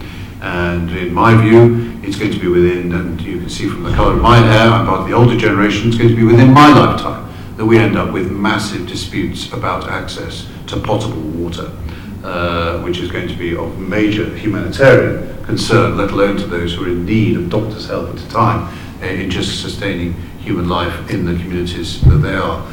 So when the question comes about the Security Council, you may wonder why I say all that. Where is the motivation for those who currently have the veto power, those who are currently called the P5, those who currently enjoy contesting to be one of the P10 on the circular wheel that comes and gives them a chance every 2 years, but according to regions of the world. So there's a certain equity which has been parcelled out, where the deals have been done, so that Brazil, always furious that it didn't get a seat as a permanent 5, to be a permanent 6 membership, it's therefore given the first chance to speak at every annual meeting of UNGA. I mean, frankly, bully for them, but it's what happens. They get the first, and instead of being 15 minutes, it always takes hours. So, in a sense, that's the diplomacy of it, and you can see how these things get terribly stuck in the tracks as to where people's interests lie. I personally, having been there and worked with it and had to deal with trying to create impact, because whether you're a humanitarian, and to be honest with you, the work that is represented along this panel, and many of you, and we all know there's so many outside, is eye-wateringly amazing and brilliant and hugely admired, and the people who do it are the last who would ever wish to be praised or indeed think they were holier than thou. On the contrary, it's because there's something that does bind humanitarians, and I would argue many politicians who are concerned about these issues, certainly lawyers and those very often in the armed forces. It's often counterperceptive, but I think a lot of people are motivated to make a difference for their fellow human beings. And in our totally connected information generating world, where we know within minutes, seconds, where a disaster has happened, and we were all designed as the emergency responders to know how to respond in an international, at-scale level, to be able to respond to a natural disaster, an earthquake, seismic, whatever it may be, a tsunami. And frankly, when it happens, as recently in the Caribbean and so forth, of course it's terrible, and we all wish it hadn't happened, and we all think, however fast we are, we're not there soon enough, we don't do enough quickly enough. But actually, relatively, we're pretty good at it. We're not bad at those responses. It's because of conflict, where you can't get access, because somebody is legitimizing their side of the fight, because you can't get some to fund because they're partial or because they think it's a hiding to nothing, and because it is terrible when you look at even the migration issue or the forced displacement issue of the 250 million people who are moving legitimately around the world every year. 65 million are forcibly displaced, 20 million cross a border. They are the refugees. Of course, quite rightly, we have refugee law and all the things that protect them, and we focus a lot rightly on asylum seekers, and it currently represents one of the greatest challenges. I would say not a positive thing, but one of the greatest challenges to the values that we have as a generation about what we do in the broader, rich West, to be able to accept and accommodate more of the people who need the safe places to come to and to be able to rebuild their lives. But that's 20 million out of 65. 45 million are internally displaced, many of them in Syria today. And you move just like they have to, if either you can't get your child into school for the third year, or you're about to have a bomb drop in your head. Or, worse still, you become a target because you've got a Red Cross or a Red Crescent somewhere near you, or you're on the ambulance route, or you're somebody who seems to be a nurse who gets out to help deliver a baby, where now giving birth is one of the most dangerous, life-threatening things that can happen to a woman in Syria, just as sadly it still is in some of the great maternal death statistics of still some parts of the 54 countries of the African continent. So, what's going to change it? Where's the interest? It's difficult to see. So in many ways, my argument, and the experience I've had in trying to deal with it, is much as it may be desirable, much as we may think there's an equity, much as we may think after 72 years of a pretty big set of documentary tombstones, we could spend a lot of time getting nowhere on this issue, because I can't see what you can unlock as a motivation. When you talk to someone like Brazil, they say, well, actually, we're not that interested in the UN mechanism anymore. We will give support to people in the southern hemisphere. It's a south-south soft power dynamic these days. And I would suggest that we need to think very carefully about whether the Trusteeship Council is one which currently meets once a year, was the Decolonialization Council, whether there could be an argument, maybe it's the intellectual force of argument that could come from Cambridge, that there is at a point where states act in such a terrible way that there is a standard, a red line, over which they forsake their chance to be able to rely upon the state mechanisms of institutional protection, which is why we have such difficulty in dealing with internally displaced people, because it seems to be an interference in the internal affairs of another sovereign state behind their borders. And therefore we aren't very good at responding to IDPs, whereas we do quite a good job on refugees, albeit we're always very concerned to do it. So my suggestion would be to, rather than go headstrong into this, trying to somehow break the P5 apart, it might be more sensible to look at whether we can arbitrate the issue and push it down a way that there's a behaviour so terrible that there is a time when the UN or some body becomes effectively a trust for that nation whilst it gets its values back together. This is very controversial stuff. It's very difficult. It's as challenging probably as any other mechanism, but at least it's a that tends to surround these issues that what can we do about it? You've heard the brilliant work, and the issue that's in the room tonight is, so what can we do about it to stop this being so dreadful and so difficult? And above all, for international humanitarian law, which is not dependent upon the UN, it's one in which we pray and aid, can we really have effect? Where another point that I would make in my experience is, and I think this picks up on Slayer's point, which you made a very passionate cry for help, really. We need to do something. I think you're onto something when you think about health. Health may be the point of entry. It's so incontestable that it is unarguable that you should be always focused upon giving people a chance to live. That whether you're fighting, as I've done for decades, about trying to get rid of avoidable, treatable tropical disease like malaria, you know, the power in the Parliament and an all-party group is because nobody will dare say, quite rightly, that you should forsake people's lives. You know, if you've an argument to save life, it's powerful and it's difficult to find people to come against you. So I think that's where we need to think about where a nation is behaving so badly and forsakes its right. There is a trusteeship for a period until we can start getting mechanisms back which are accountable to the people they serve.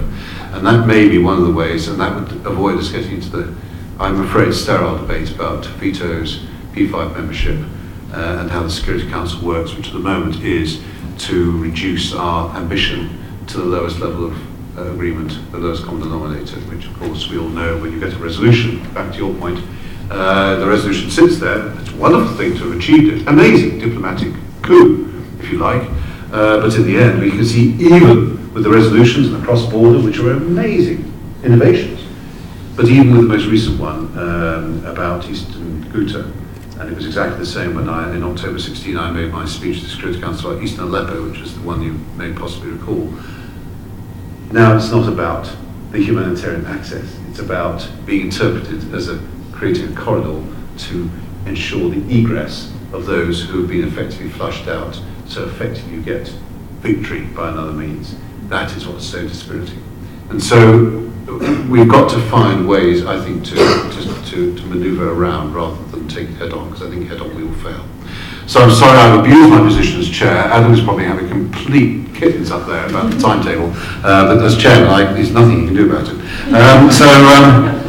I'm deeply grateful, I really am deeply grateful to all the panelists, to Toby Cameron, to Hamish Bretton-Gordon, to Salir, and to Fadi, who of course came from hand in hand as the co-founder of that, so sharply representing the people of Syria, and of course not least the inspirational and brilliant work of Dr. David Dont, to Adam and those at the department for very much making sure that this happened, being live streamed. It means it's a bit like being a politician, and Hansard has recorded every word, so you can take nothing back that you've said or thought, and above all, to each and every one of you, because by being here, you're demonstrating that only by working together and with a real sense of ambition and common purpose will we be able to reach up to really make that difference, which we all know is the common ambition that we have. So thank you all very much indeed, and in the name of the people of Syria, let's hope and very much practically pray to ensure that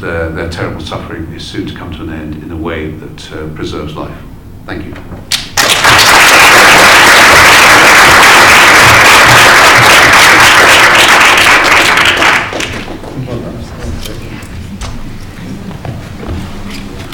Just to say, there is a reception up here if you want to come. Just way at the top.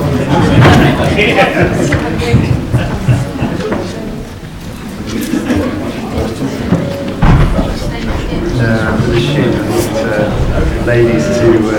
Hi, hello. How do you do? Oh, right, yes. Twitter Claire. Well, not that WhatsApp. Very nice to do it. Thanks to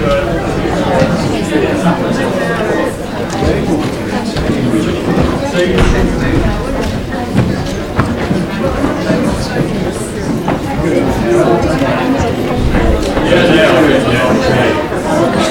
I don't do it down the side. Still carry on.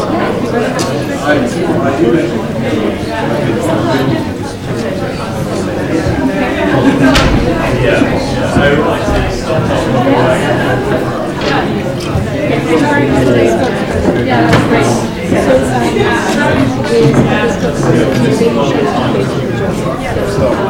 But I'm embedded with the program. So, I mean, right